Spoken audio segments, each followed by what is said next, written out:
যুবক বাবারা, 7 তবক জমিনের নিচের গভীর অন্ধকার পরিবেশের মধ্যে কালো পাথরের উপরে কালো পিপিলিকা হাঁটলে যদি কোন পা কিভাবে ফেলে আমার আল্লাহ যদি ক্লিয়ার দেখতে পায়, ফজরের আজানের আওয়াজ তোমার কানে গেল, আর তুমি লেপ খাতা কম্বল টানিয়া মাথার উপর দিয়া আনিয়া কম্বলের তলে পলাইছ, ভাবছ কম্বলের তলে বুঝি আল্লাহ তোমারে দেখে না?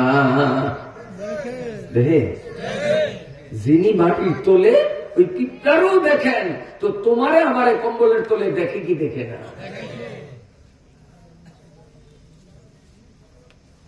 আল্লাহ বলেন, আল্লাহরে ভয় করো, কুনু মা'আস সাদিকিন। আর আমি আল্লাহর ভয় যদি তোমার মধ্যে আনতে হয়, নেককার পীর আউলিয়া আলেম ওলামাদের সাথে সম্পর্ক গড়ো, আলেমদের সাথে সম্পর্ক গড়ো, আলেমদের মাধ্যমেই তোমার অন্তরে আল্লাহর ভয় তৈরি হবে। সুবহানাল্লাহ, কথা ঠিক না ঠিক? আলেমদের সোহবতে দিলের মধ্যে আল্লাহর ভয় আসবে, এটা আল্লাহ নিজে বলেছেন কোরআন শরীফের মধ্যে। আমার ভাইরা বাবাজিরা খুব খেয়ালের সাথে শুনেন, ভাবি ভিতর থেকে বলতেছি, ইয়া আইয়ুহান নাসু তাকুল্লাহ ওয়া কুনু মা'আস সাদিকিন। দেওয়ার এপার থেকে বলে, ভাবি এই মুহূর্তে তোমার ওয়াজ আমি শুনতে রাজি না, তোমার ওয়াজ তুমি বন্ধ করো, আমার কুপ্রস্তাবে রাজি হইয়া যাও। ভাবি কয়, মোটেও না, তুমি মনে করো কেউ জানবে না, কেউ দেখবে না, আমি 100% জানি কেউ না দেখলেও আমার আল্লাহর চক্ষুরে ফাঁকি দেওয়া যায় না। এই যুবক খুব বার্গেনিং করলো, কিছুতেই ভাবিকে পুষলাতে পারল না। আর বর্তমানে অপরিচিত নম্বর থেকে কল আসলো, এক পক্ষে পুরুষ আর এক পক্ষে নারী, কেউ কারোরে চেনে না, অপরিচিত নম্বরে মোবাইলে কথা হয়, মাত্র 1.5 মিনিটের আলাপেই দুইজনের মধ্যে প্রেম হয়ে যায়। না ভুল বলছি? হ্যাঁ, মায়াটা কি কালা ভূত না সুন্দরী তাও বলতে পারে না, ও স্বামী আছে না নাই তাও জানে না, পুরুষটাও কি বিবাহিত না অবিবাহিত, স্ত্রী পালার মতো যোগ্যতা আছে কি নাই তাও জানে না, 1.5 মিনিটেই বাস খাতি হয়ে যায়। ঠিক না ঠিক? কিন্তু ঘন্টার পর ঘন্টা দেওয়ার তার ভাবিকে যত কুপ্রস্তাব দিল, ব্যর্থ হয়ে গেল। আল্লাহর ভয়তে মহিলা মোটেও যখন সায় দিল না, এবার দেওয়ার সিদ্ধান্ত নিল, সোজা আঙ্গুলে ঘি না উঠলে আঙ্গুল বাঁকা করা লাগে। এবার কয়, ভাবি কিন্তু দুয়ারের ওপার, দুয়ার বন্ধ, এপার, ভাবি সোজা আঙ্গুলে ঘি উঠবে না বুঝছি, এখনো তোমাকে বলি আমার প্রস্তাবে রাজি হও, কপাল ভালো আছে, নইলে তোমার কপালে ভোগ আছে, তোমার বিরুদ্ধে মামলা হবে, তোমাকে আমি ফাঁসির কাস্টে ঝুলিয়ে ছাড়বো, তোমার বিরুদ্ধে মামলা দেব। মেয়েটা বলতেছে, দেওয়ার ভাই আমি তো এমন কোন অপরাধ করিনি, আমার বিরুদ্ধে মামলা হতে পারে, মিথ্যা মামলা দিও না, আল্লাহরে ডরাও, আমার নামে মিথ্যা মামলা দিয়া দুনিয়ার আদালতে আমারে ফাঁসাইতে পারো, কিন্তু আল্লাহর আদালতে তুমি পার পাইবা না। আমাদের দেশও আমরা দেখছি, যেই মানুষগুলো দেহ ব্যবসা করত, হাজারো পুরুষের সাথে মিলামেশা করার ভিডিও এখনো ইন্টারনেটে ঢুকলে পাওয়া যায়। এমন মহিলাদেরকে গ্রেফতার করিয়া তাদেরকে সসম্মানে কোঠে উঠাইতো, সসম্মানে কোঠ থেকে নামাইতো, অল্প সময়ের মধ্যেই ফুলের মালা দিয়া তাদেরকে জামিনের মাধ্যমে বাহির করার ব্যবস্থা সরকার করেছিল। কিন্তু এমন আলেম, পীর, বুজুর্গ, তাফসীরকারক, মুহাদ্দিস, মুফাসসির, ইমাম যারা গুনার গ জানে না, জীবনে কোনো অপরাধ করে নাই, এমন হাজার হাজার আলেমদেরকে বছরের পর বছর জেলখানায় পচাইছে, মাসের পরে মাস রিমান্ডের নামে। নিরপরাধ আলেমদেরকে কেন তারা কোরআনের কথা বলে, জুলুমের বিরুদ্ধে কেন কথা বলে, জালেমের বিরুদ্ধে কেন কথা বলে? এই অপরাধের কারণে জালেম সরকারের কুখ্যাত বাহিনী প্লাস দিয়ে টেনে টেনে হাতের পায়ের নখগুলোকে শরীর থেকে আলাদা করেছে। কোটে আলেমদেরকে উঠাইতো, মনে হয়তো পৃথিবীর বড় চোর, বড় গুন্ডা। হাতের মধ্যে হেলমেট, হাতের মধ্যে হ্যান্ডকাপ, পায়ের মধ্যে লোহার বেড়ি, গায়ের মধ্যে পুলিশের পোশাক, হেলমেট। মনে হয় বিশ্বের 1 নম্বর সন্ত্রাসী আর চোরের কোটে উঠায়। আলেমদেরকে এইভাবে উঠাইছে, কি বলেন না মিথ্যা কথা বলি? ও ভাইরা, বাবাজিরা, মেয়েটা বলতেছে আমি কোনো অপরাধ করিনি, আমি সত্যের পক্ষে কথা বলার কারণে দুনিয়ার আদালতে তুমি আমারে হ্যান্ডকাপ পড়াইয়া নিতে পারো, রিমান্ডে আমার নখ উপড়াইতে পারো, আমাকে হত্যা করাইতে পারো, ফাঁসির কাস্টে ঝুলাইতে পারো। তবে মনে রাখো, আল্লাহ নামে একজন আছে, তিনি কিন্তু সব কিছু দেখেন। আল্লাহর আদালতে তোমারও খবর আছে। যুবক বলে, ভাবিরে, তোমার এই সব ওয়াজ আমি আমলে আনবো না, তোমার শেষবারের মতো কথা বললাম, দরজা খোলো, সুযোগ দাও। বলেন নাউজুবিল্লাহ। ভাবি বলল, দুনিয়া উল্টাইয়া যাইতে পারে, আমি তোমার সাথে অপকর্ম করার কল্পনাও করব না। তার কারণ 24 ঘন্টা আমার দিলের মধ্যে আমার মাওলার ভয় বিরাজমান। আল্লাহর ভয়তে অপকর্ম আমার দ্বারা সম্ভব হবে না। فَأَمَّا مَنْ خَافَ مَقَامَ رَبِّهِ جَنَّتَانِ। আমার আল্লাহ বলেন, যেই যুবক, যেই যুবতী, যেই শিক্ষিত, যেই মূর্খ, যেই আলেম, যেই পাবলিক আমি আল্লাহকে ভয় করার মতো ভয় করবে, আমি সুসংবাদ দিয়া দিলাম, এই মানুষটার জন্য বোনাস হিসাবে স্পেশাল 2টা জান্নাত আমি বরাদ্দ করলাম। বন্ধুরা আমার, দেওর দেখলো না, ভাবিকে ভয় দেখাইয়াও টলানো গেল না। তেমাথায় গিয়ে গালে হাত দিয়ে চিন্তা করে কি করা যায়। 4টা বন্ধু হঠাৎ তার ওখানে আসলো, কিরে ভাই, তুই এত চিন্তাগ্রস্ত কেন? মনের কথা তাদের কাছে বলল। এখন কি করা যায়, কি করা যায়? আমি তো সিদ্ধান্ত নিছি, ভাবির বিরুদ্ধে মিথ্যা একটা মামলা দেব। কয়, খবরদার, তোর ভাবির মতো নেককার, দিনদার, পরেজগার মানুষ আল্লাহর জগতে নাই। এই আল্লাহর ওলির সাথে বেয়াদবি করলে কপালে ভোগ আছে। ইতিহাস প্রমাণ করে, সর্বযুগে যারাই চেপছে আল্লাহওয়ালাদের সাথে বেয়াদবি করছে, তাদের ঐতিহাসিকভাবেই পতন হয়েছে। যেটা গেল কয়েকদিন আগে চাক্ষুষ আমরা নিজেরাই চোখে দেখছি। ঠিক না? ঠিক। আলেমরা আল্লাহর বন্ধু, আলেমদের সাথে দুশ্মনী করিয়া রাষ্ট্র ক্ষমতা হারাইছে। এখান থেকে জামাতপন্থী এতাতি ভণ্ডদেরও শিক্ষা নেওয়া উচিত ছিল, যারা আলেমদের মাথা ফাটায়, যারা আলেমদের পেটের মধ্যে ছুরি ঢুকায়।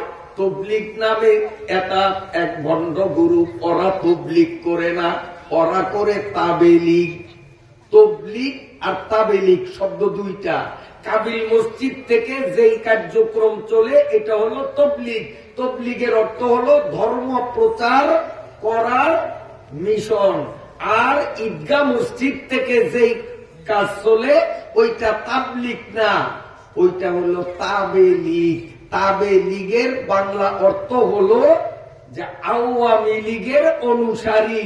এরা দেশের মধ্যে টঙ্গীর ময়দানে গন্ডগোল বাজাইয়া মানুষের নজর টঙ্গিমুখী করিয়া দেশের মধ্যে আবার নতুন আরেকটা প্রতিবিপ্লব সৃষ্টি করতে চায়, হাসিনাকে আবার আনতে চায়। এই ঈদগাহ মসজিদ থেকে তাবলিগের নামে যারা ভণ্ডামি করে এরা সব হাসিনার পাতানো দল, হাসিনার বানানো দল, আওয়ামী লীগের একটা বিশেষ অংশ। এরা একবার রিক্সাওয়ালা সাজতে পারে নাই, একবার আনসার সাজিয়া চাইছে পারছে, একবার গার্মেন্টস পার্টি হইয়া নামতে চাইছে পারছে, দেখেছে কোন দিক দিয়া পারি না, এইবার তাবলিগের সুরত দইরা দেখি একটা কিছু পারি কিনা। খোদার কসম, খোদার কসম, আদম আলাইহিস সালামের যুগ থেকে নিয়ে যেই যুগের যত বড় বেয়াদবরা আলেমদের সাথে বেয়াদবি করছে তাদের উপরে আল্লাহর গজব নাজিল হইছে। এই এতাতীদের উপরও আসমানি গজব নাজিল হবে, শুধু সময়ের ব্যাপার। আলেমদের সাথে বেয়াদবি ভাবি তার দেওয়ারকে বুঝাইতেছে, দেওয়ার ভাই কি ব্যাপার, কি মামলা দিবি, কালকে জানবি।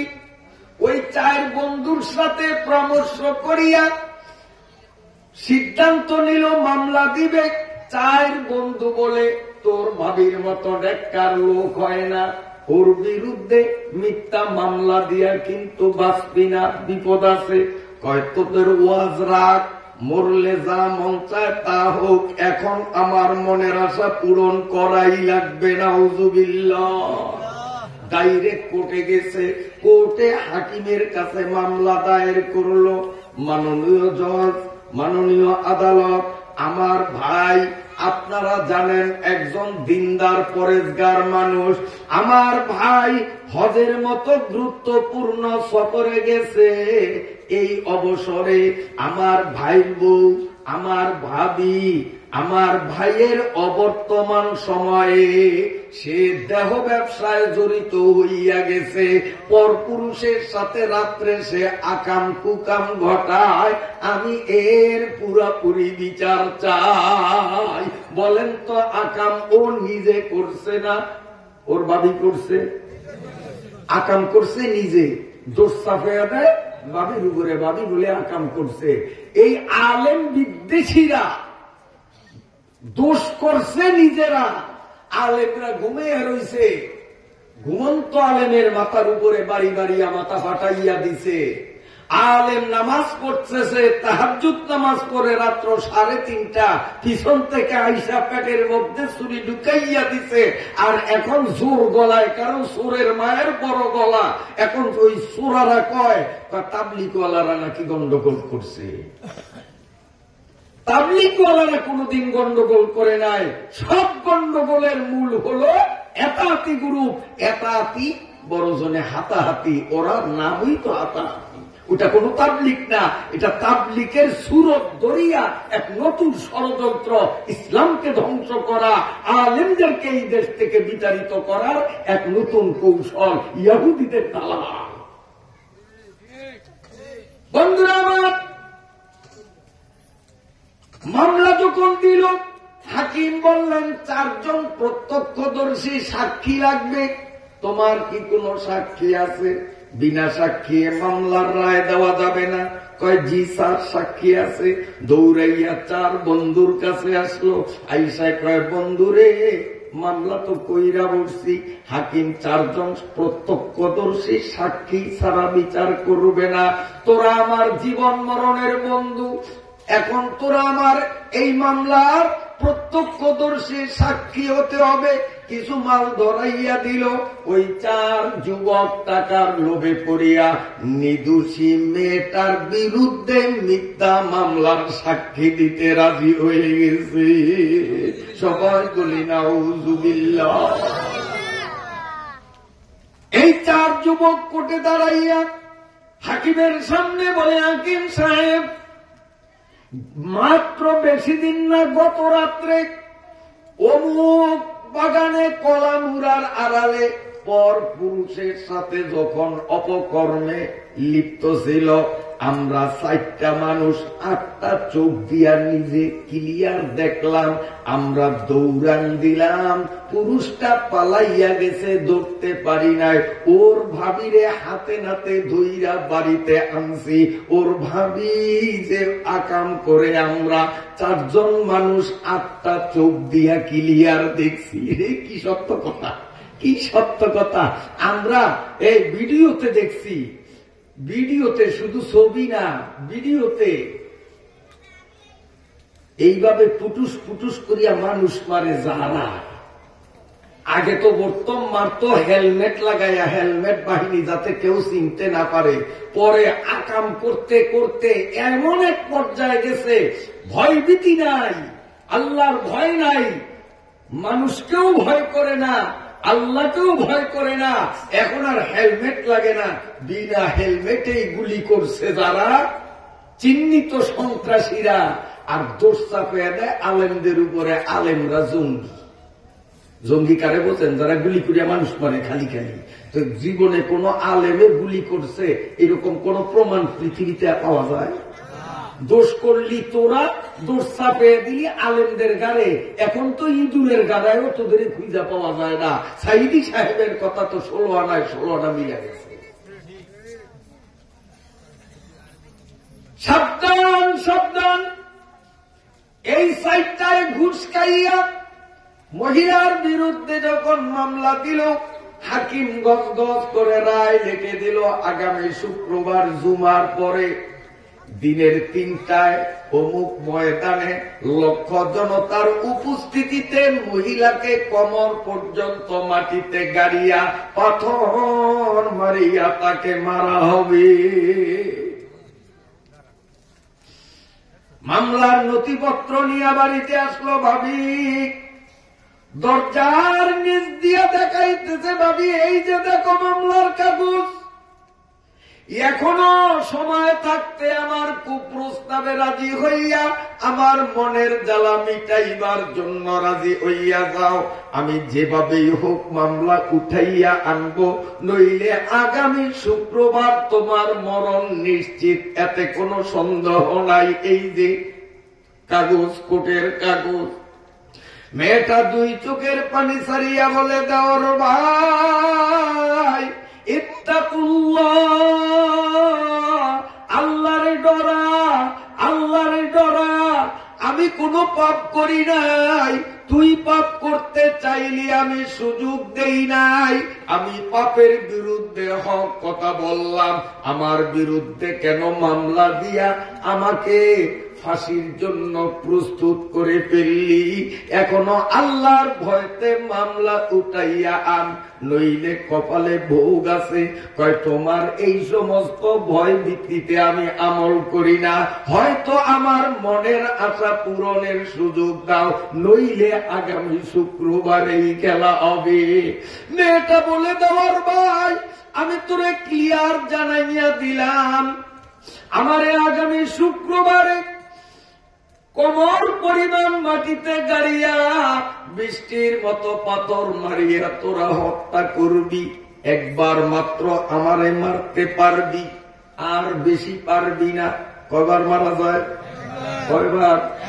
আমারে একবার মারতে পারবি।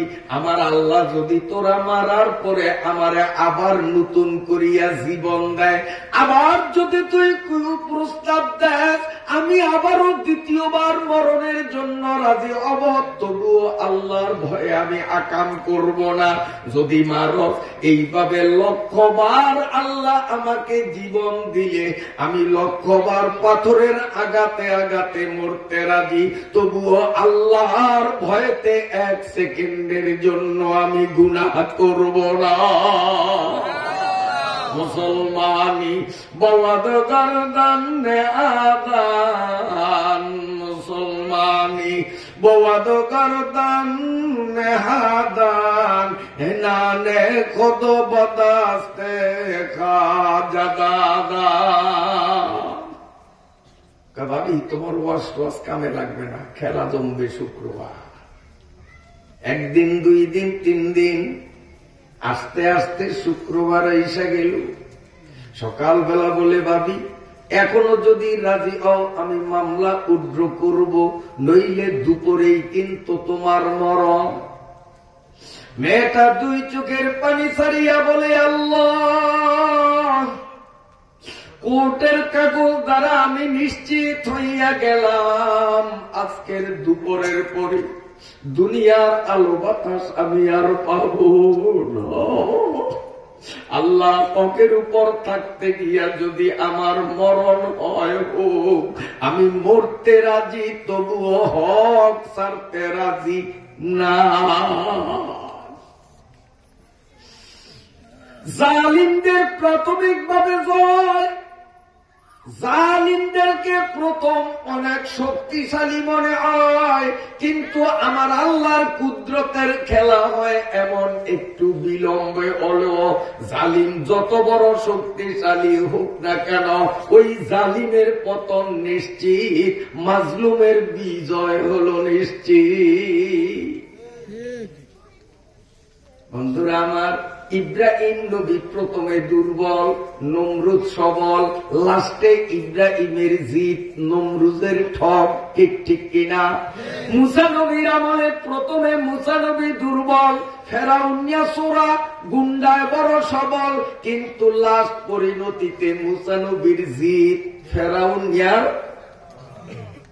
আপনারা জানেন না এই ঘটনা? সাগরে ডুবাই নেই আল্লাহ।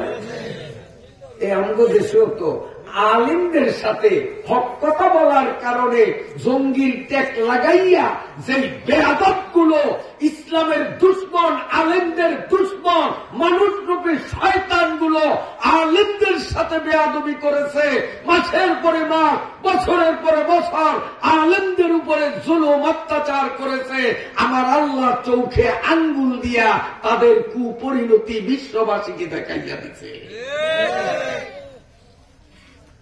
আমার ভাইরা বাবাজিরা, মেয়েটা আল্লাহকে বলে, মাবুদ তুমি আমার 1,00,000বার জীবন দিলে আমি 1,00,000বার মরণ কবুল করব।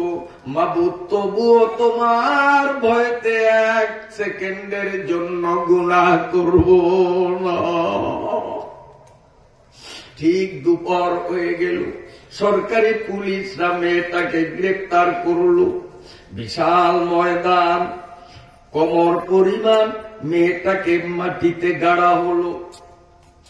এলাকার মানুষ ঘৃণা ভরে বৃষ্টির মতো পাথর মানে, যারে আমরা বুজুর্গ মনে করতাম, যারে পরেশগার মনে করতাম, নেককার দিনদার ওলি আল্লাহ মনে করতাম, ওর পর্দার মধ্যে এত শয়তানি।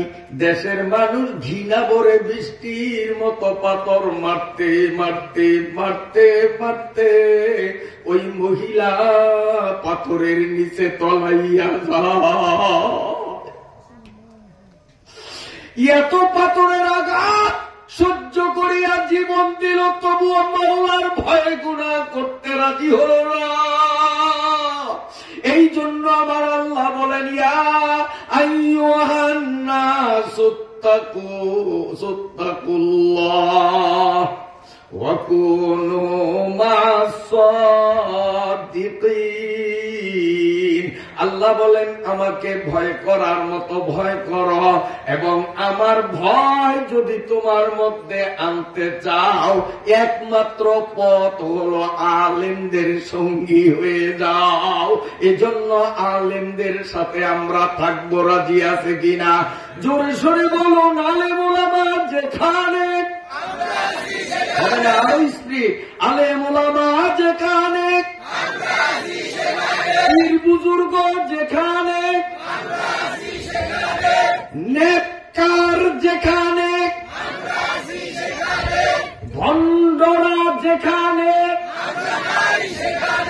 ভণ্ড বলছেন না আলেমের দুশ্মন যারা, এই ওই ঈদগার গুরু, মোলার ঈদগার গুরু, এটি ভণ্ড।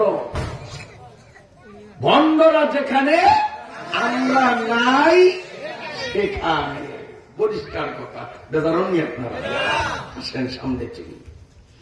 এখন একেবারে পাথরের নিচে চাপা পড়ে গেছে, ঘৃণা ভরে মানুষ চলে গেছে করে পাথরের নিচ থেকে উঠাবো না, ওর জানাজাও দিব না, দাফানও করব না, এত বড় অপরাধ করছে, এইখানেই পচিয়া গলিয়া শেষ হোক, পোকা করে খাক, ওরে সম্মান করিয়া আমরা কবর দেব না, সব চলে গেছে।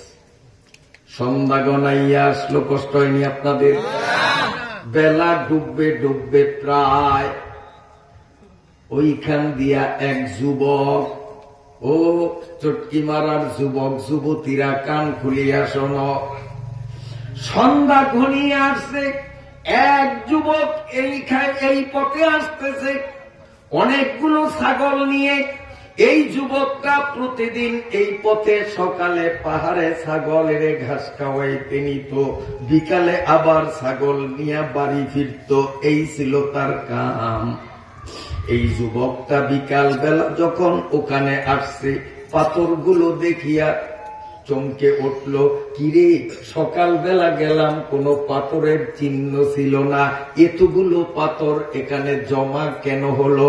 নিশ্চয়ই এর পিছনে কোনো রহস্য থাকতে পারে। ওই যুবক তার ছাগল পালকে থামাইয়া চিন্তামগ্ন অবস্থায় পাথরগুলোর চতুর্পার্শ্ব দিয়া ঘোরাঘুরি করতে লাগছে, প্রদক্ষিণ করতেছে।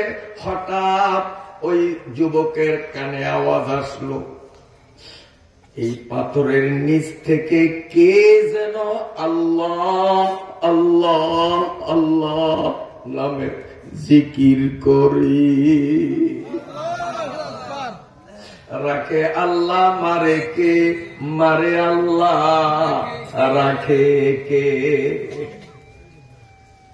বন্ধুরা আমার, ওই যুবক চিন্তা করলো, কারা জানি শত্রুতামি করিয়া কারে হত্যা করার জন্য পাথর চাপা দিছে, মানুষটা তো মারা যাবে।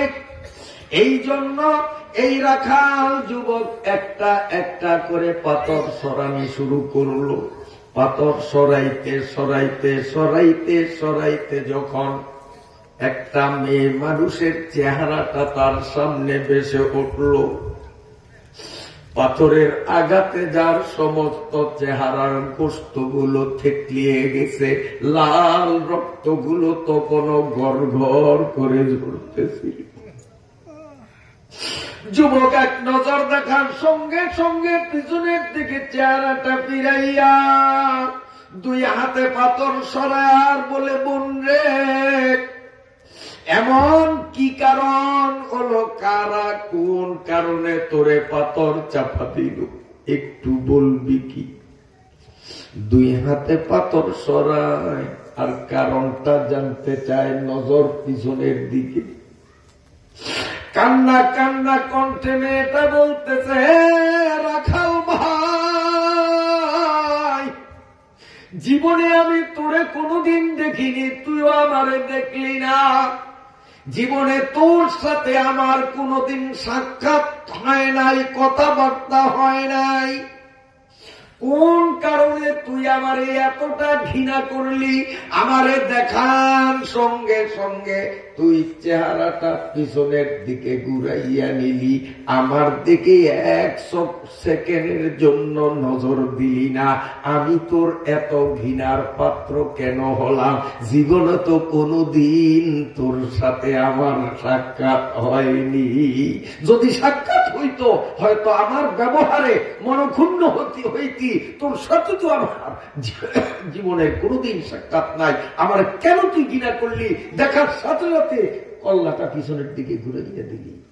আগে কারণ বল, তারপরে আমারটা বলবো।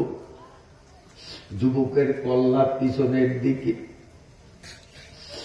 মেয়েটা বলতেছে, সম্পূর্ণ ঘটনা খুলিয়া বলছে, আমার স্বামীরে হজে পাঠাইলাম, আমার দেওয়ারের নজর খারাপ, সে অপকর্ম করতে চাইছে, সুযোগ দেই নাই, তাই আমার নামে মিথ্যা মামলা দিছে। ঘুষ খাইয়া চাই বেয়াদব আমার বিরুদ্ধে মিথ্যা সাক্ষী দিয়েছে। তাই সরকার সিদ্ধান্ত নিয়ে আমাকে এখানে পাথর চাপা দিয়ে মারতে চাইছে। আমার আল্লাহ এখনো আমারে দুনিয়ায় বাঁচাইয়া রাখছি।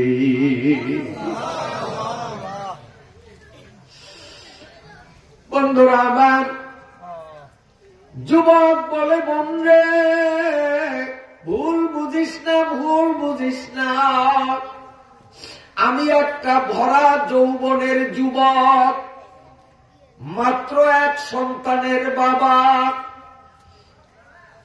আমার ভিতরে যৌন উত্তেজনা আছে, তুমি একজন যুবতী নারী। আমি যদি তোমার দিকে নজর দেই তাহলে ইবলিস শয়তান তোমার মাঝে আমার মাঝে সুযোগ নিবে। কেউ ঠিক কিনা? কারণ রাসূল সাল্লাল্লাহু আলাইহি ওয়াসাল্লাম বলেন, স্বামী আর 2 জন, একজন পুরুষ একজন নারী যখন একাত্রিত নিবিড়ে হয় তখন তার কেবল 2 জন নাম, মাঝখানে নতুন করে আরেকজন যোগ হয়, তার নাম হলো মিস্টার ইবলিস। মিস্টার ইবলিস যদি বেশি সময় নেয়, 1 মিনিট সময় যদি পায়, রাবেয়া বসরির মতো বুজুর্গ আল্লাহর ওলি, জুনায়েদ বাগদাদীর মতো আল্লাহর ওলি, এই 2 ওলির মাঝেও অঘটন ঘটাইয়া চুনকালি মাখাইয়া দিতে পারে। ইবলিসিয়া সোরারে আল্লাহ এত বড় ক্ষমতা দিছি। যুবক বলে, আমি কল্লাটা পিছনে নিলাম তোমারে ঘৃণা করিয়া না, কারণ তুমি ভিন নারী, আমি ভিন পুরুষ। আমি যদি তোমার দিকে তাকাই শয়তান সুযোগ পাবে, আমার আল্লাহ বেজার হবে। আমি অশিক্ষিত গ্রামের মূর্খ রাখাল হইতে পারি, আমার দিলে আল্লাহর ভয় আছে। এই পাহাড়ের পাদদেশে জনমানব শূন্য পরিবেশে আমি যদি তোমার মতো যুবতী মেয়ের দিকে কুদৃষ্টি দিয়ে থাকি, দুনিয়ার কেউ না দেখলেও আমার আল্লাহর চক্ষুকে আমি ফাঁকি দিতে পারবো না। তাই আমি আল্লাহর ভয়েতে আমার কল্লাটা ঘুরাইয়া নিলাম। আমি আল্লাহর ডরে চেহারা ঘুরাইছি, তোমার ঘৃণা কইরা না। মেয়েটা একটু যে ঘটনা সব শুনাইল। এবার রাখাল বলে, বোন তুমি বাড়ি যাইও না, তোমার গ্রামের মানুষের বিশ্বাস তুমি এখানে মরে লাশ হয়ে আসো। তুমি যদি এখন বাড়ি ফিরো, গ্রামের মানুষ তোমারে আবার হামলা করবে, ঠিক আছে নি? আমি অবলা নারী, আরো অসুস্থ, আমি পাথরের আঘাতে সারা শরীর ক্ষত বিক্ষত, আমি কি করব? রাখাল বলে, বোন রে, যদি তুমি কিচ্ছু মনে না করো, আমি একটা প্রস্তাব দেই। ওই যে পাহাড়ের কিনারে একটা ভাঙ্গা চূড়া ঘর, শীর্ণ জীর্ণ ভাঙ্গা চূড়া লতা পাতা দিয়ে বানানো ঘর, এই ঘরটাই আমার ঘরে আছে আমার দিনদার স্ত্রী, আমার নাবালিক ছোট্ট একটা মেয়ে আর আমি। আমাদের 3 জনের সংসার। তোমার মতো আল্লাহ ভক্ত, আল্লাহর প্রতি তাকওয়া ধারণকারী এমন নেককার মহিলা যদি আমার বাড়িতে যাইতে রাজি হও, আমার মেয়েটা তোমার খিদমতের জন্য দান করে দিব, যতকাল ইচ্ছা তুমি আমার বাড়িতে আমার আশ্রয়ে থাকতে পারো। মহিলাটা চিন্তা করল, যেই যুবক আমার মতো রূপসীকে দেখিবা মাত্রই আল্লাহর বাড়িতে চেহারা ফিরাইয়া নিছে, আমি তার বাড়িতে গেলে কোনো অঘটনের সম্ভাবনা নাই, তার মধ্যে তাকুয়া আছে। মেয়েটি রাজি হয়ে গেল। কষ্ট হয় আপনাদের? মেয়েটা রাজি হয়ে গেল। এবার রাখাল সামনে সামনে হাঁটে, মেয়েটা পিছনে পিছনে হাঁটে। হাঁটতে হাঁটতে হাঁটতে হাঁটতে সূর্য পশ্চিম আকাশে ডুববে ডুববে প্রায়। এই মুহূর্তে বাড়ির দরজায় গেল। আর ঠিক সেই সময় একজন মেহমান, পুরুষ যুবক মেহমান রাখালের বাড়িতে বেড়াইতে আসলো। ওই যুবকের দিলে কিন্তু আল্লাহর ভয় ছিল না, যার কারণে যুবক মেয়েটার দিকে বুঝেন না, বুঝেন না, চোখ যে মারছে আল্লোরে না, চোখ মারছে শয়তানকে। আমিও তো সুযোগ পাইছি, ওর মনের মধ্যে কুমন্ত্রণা করতেছে, আপনি এত সুন্দরী এত সুন্দরী, ভিতরে ভিতরে কল্পনা চলে। যাই হোক, এই রাখাল তার স্ত্রীর কাছে মেয়েটার পুরা ঘটনা শুনাইল। মহিলা ও মেয়েটাকে বুকের সাথে আলিঙ্গন করলো। তুই আল্লাহর ওলি, তোরে খিদমত করা এটা ভাগ্যের ব্যাপার। স্বামীও খুশি, স্ত্রীও খুশি। ভিন্ন একটা রুম তাকে ছেড়ে দিল, আর নিজের নাবালিক মেয়েটা এর খিদমতের জন্য দান করিয়া দিল। আর পুরুষ মেহমানটা তাকে আতিনা করে শুইতে দিছে। স্বামী স্ত্রী বাড়ির ওরা দুইজনে এক রুমে শুইছে। রাখালের মেয়ে আর এই মহিলা এক রুমে, স্বামী স্ত্রী দুইজন আরেক রুমে, আর বারিন্দা করে মেহমান।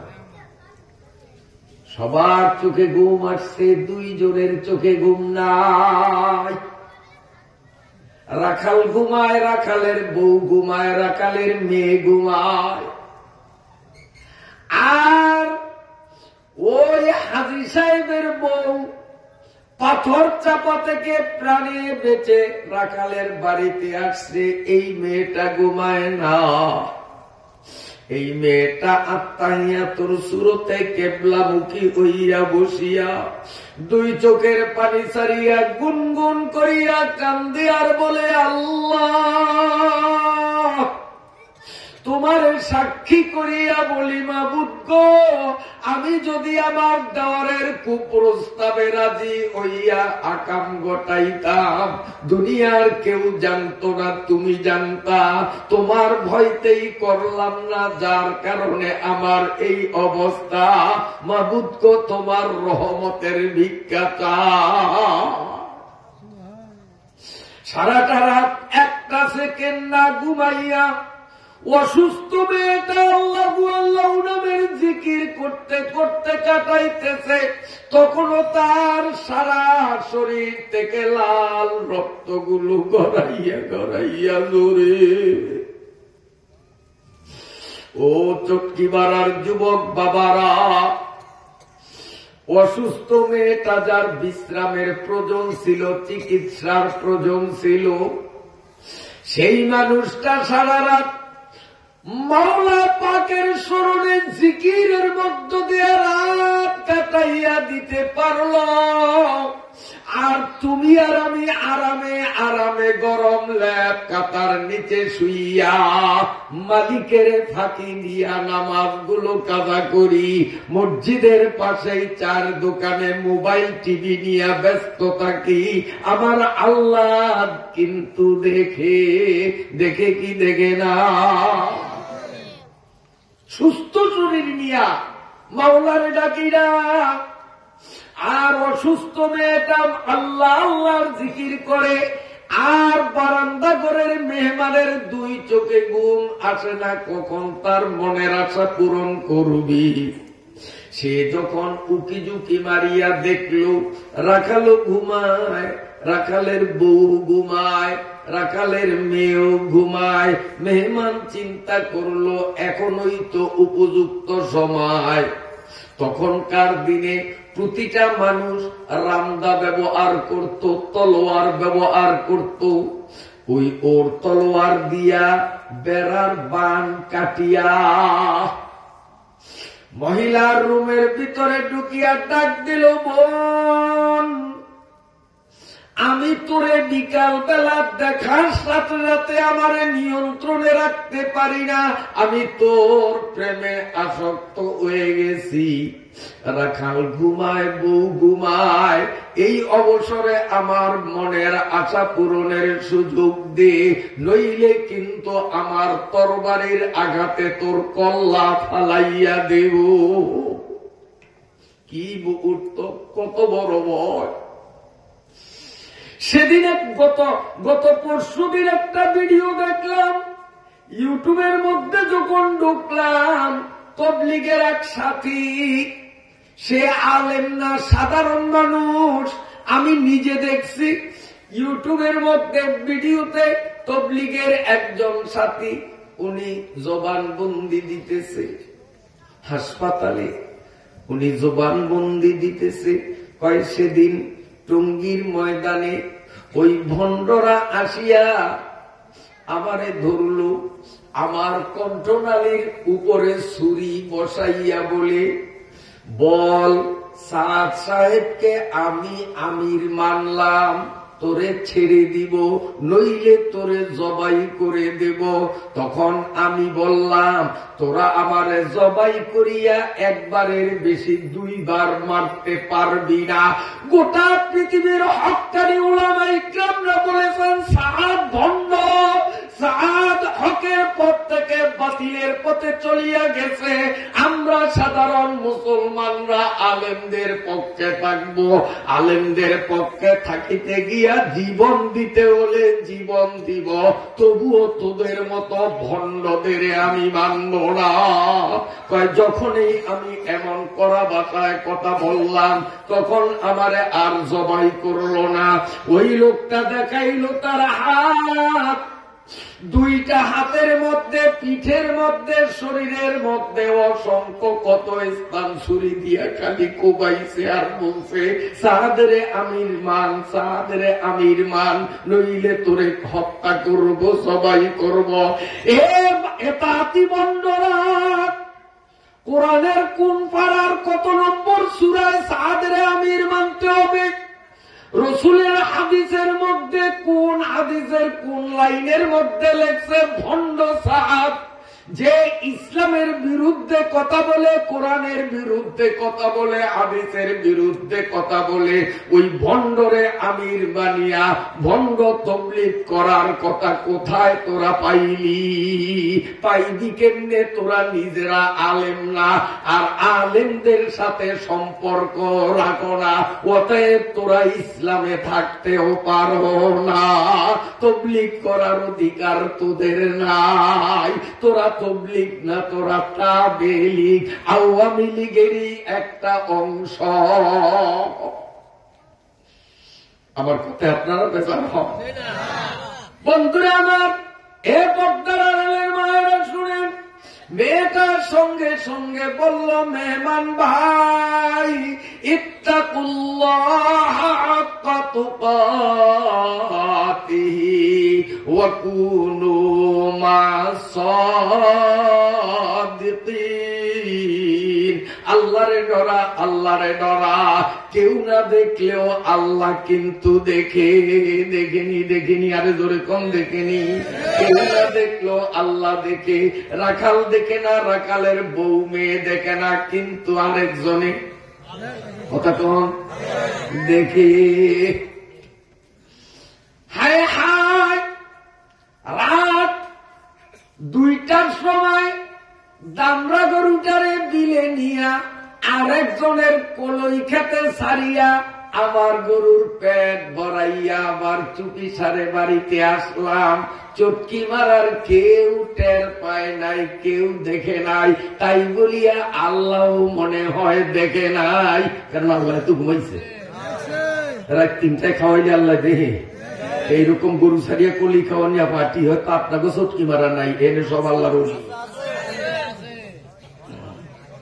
হ্যাঁ হ্যাঁ, সাবধান, হকুল ইবাদ মাফ হবে না। যার হক নষ্ট করছে সে মাফ না করা পর্যন্ত আল্লাহর কাছে তার মাফের কোন সুরত নাই। কষ্ট হয়নি এখন? ডাইলের মজা তলে আসতেছে আল্লাহ। এখন মহিলা যখন ওয়াজ শুরু করছে, আল্লাহরে ডরা, আল্লাহরে ডরা, কয় ওই ওয়াজ টোয়াজ এখন কইর না, মনে মানে রাখতে পারি না, মরার পরে যা মন চায় তা ও, এখন আমার একটু কথায় রাজি। মেয়েটা কয়, শোন, আমার দেওয়ারের অবস্থা গিয়া দেখা আয় কি অবস্থা হয়েছে। ওরে খোদার গজবে ধরছে।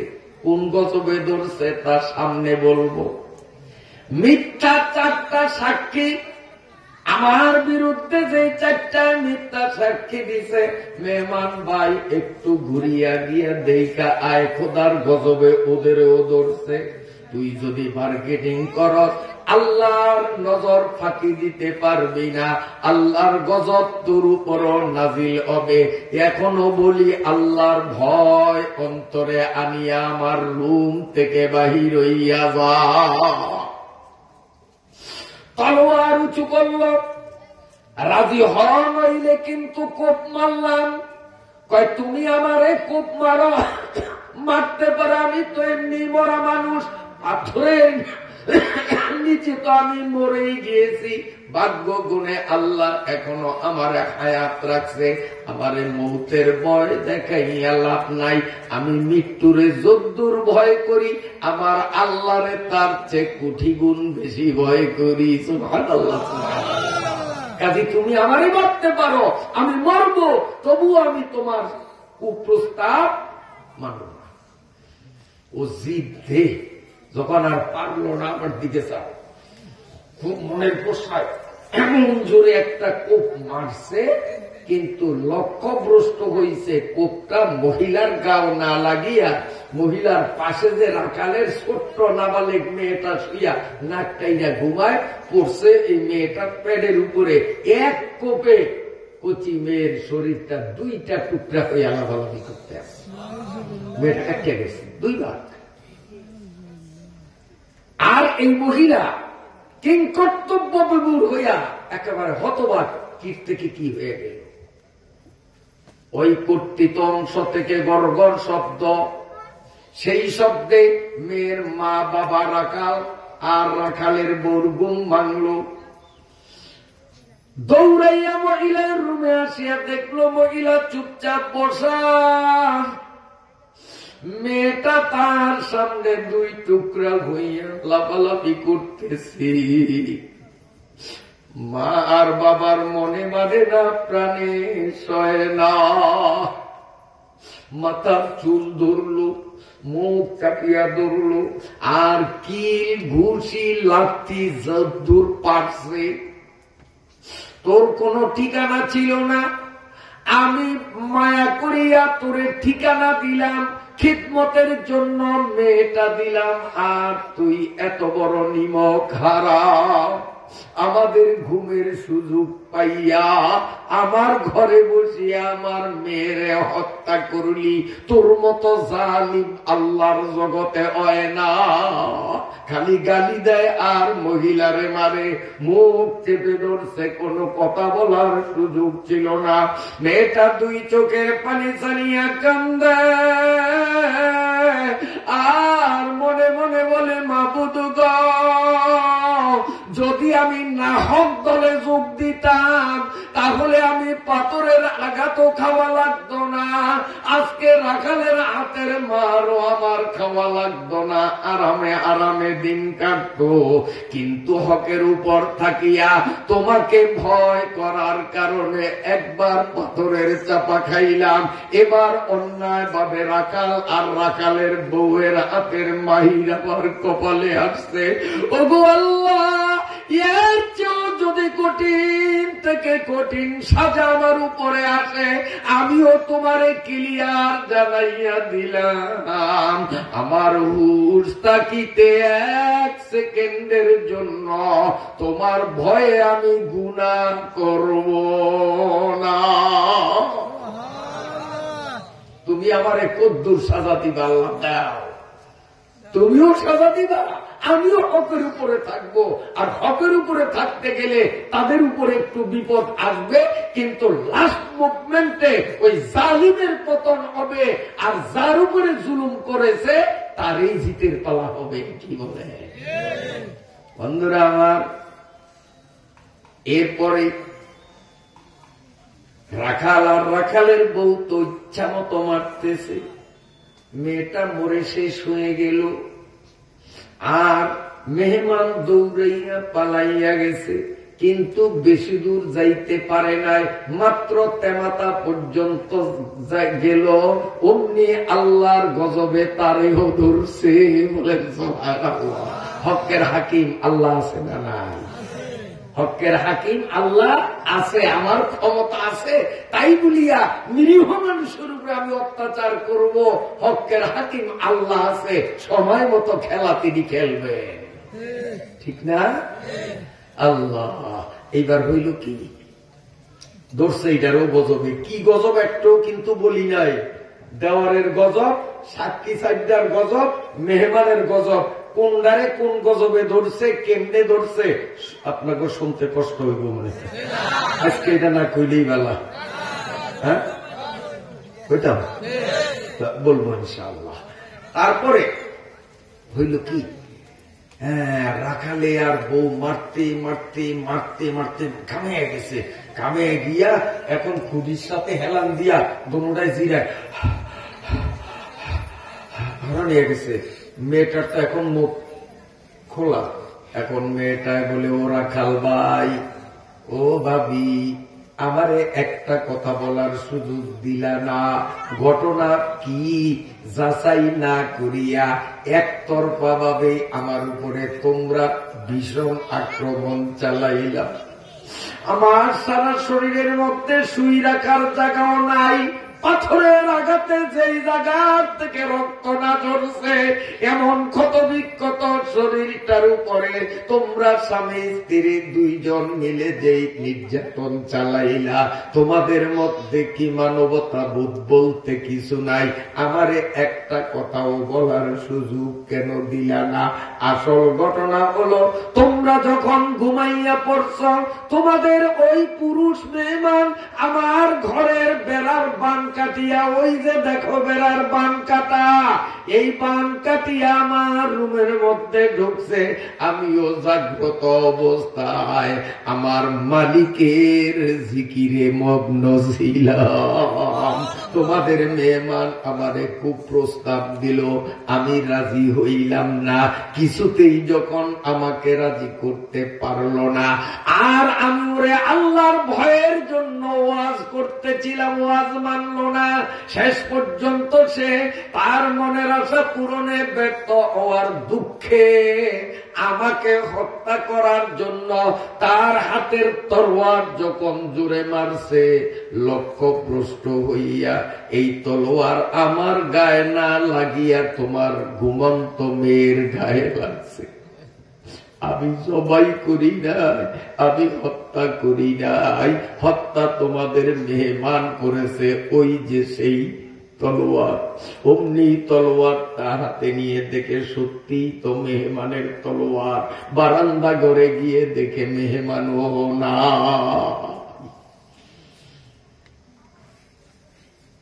হায় হায় আমার ভাইরা বাবাজিরা, ওই দেওয়ার থেকেই যেহেতু অন্যায় জুলুম শুরু হয়েছে, ঠিক না? আল্লাহ রাব্বুল আলামিন পরওয়ারদিগারে আলম এই মহিলার দেওয়ারের চোখ দুইটার মধ্যে এমন একটা মারাত্মক রোগ দিয়া দিলেন, ডাক্তার কবিরাজ খনকার ঝাড়ানি পুছানি সব শেষ, কিন্তু কাম হয় না। জাগা জমিন ঘর বাড়ি গরু বাছুর সব বেচিয়া চিকিৎসা করলো, কিন্তু রোগ ভালো হয় না। কারণ এটা রোগ না, এটা আল্লাহর গজব।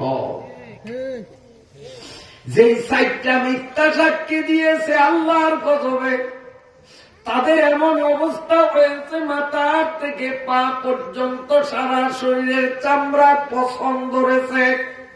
গ্রামের মানুষ ওদের শরীরের দুর্গন্ধ সইতে না পেরে গ্রামের মানুষ তাই চারটারে গ্রামের থেকে বাইরে বিলের মাঝখানে ফালাইয়া রাখছে। গ্রামেও তাদের থাকার সুযোগ ছিল না, সারা শরীর পচিয়া গেছে। আর এই মেহমানটা রাস্তার পাশে মাথায় যাইয়া সারল না, অন্যেই মাটিতে লুটিয়ে পড়ল আর বিকট আওয়াজে চিৎকার মারা শুরু করলো, কলিজা যায়, কলিজা যায়, কলিজা যায়। ওর কলিজার মধ্যে কামড়ের ব্যারাম, আল্লাহর গজবের ব্যারাম আল্লাহ ধরাইয়া দিছে। এবার সকালবেলা রাখাল আর রাখালের বউ ঘরের মধ্যে খোঁজাখুঁজি করিয়া মাত্র 300 টাকা পাইছে। পাইয়া এই 300 টাকা অসুস্থ মেয়েটার হাতে দিয়া বলে, বোন রে, না বুঝিয়া তোমার উপরে অত্যাচার করছি, তোমার পা ধরলাম, মাফ করে দাও। অন্যায় করেছি, অপরাধ করেছি, মাফ করে দাও। তবে আমাদের বাড়িতে তোমাকে আর রাখতে পারি না, কারণ আমরা গরিব মানুষ। পাতার বেড়া এলাকার বড় মেয়াদের পোলাপাইন যদি তোমার মতো সুন্দরী মেয়ের সন্ধান পায়, আমি গরিব মানুষ, আমি তো ওদের মোকাবেলা করতে পারবো না, ওরা তোমার উপরে হস্তক্ষেপ করবে। কাজী আমরা গরিব মানুষ, 300 টাকা ঘরে ছিল, চিকিৎসা বাবদ তোমারে দিলাম, তুমি এখন তোমার মতো যাও, আমার ঘরে আর তোমাকে রাখা আমি নিরাপদ মনে করি না। অগত্যা কি করবে মেয়েটা? ঘর থেকে বের হলো, কোথায় যাবে ঠিকানা নাই। মনের ব্যথায় দুই চোখের পানি ছাড়িয়া আল্লাহ আল্লাহর জিকির করে হাঁটে। মাবুদ, কপালে আরো কত ভোগ আছে জানি না, তবে তোমারও জানাইয়া দিলাম, তোমারে ভুলি নাই, ভুলি নাই, ভুলি নাই। যত বড় বিপদ আসুক তোমার ভয়ে বিপদ বরণ করব, তবুও গুনাহ করব না।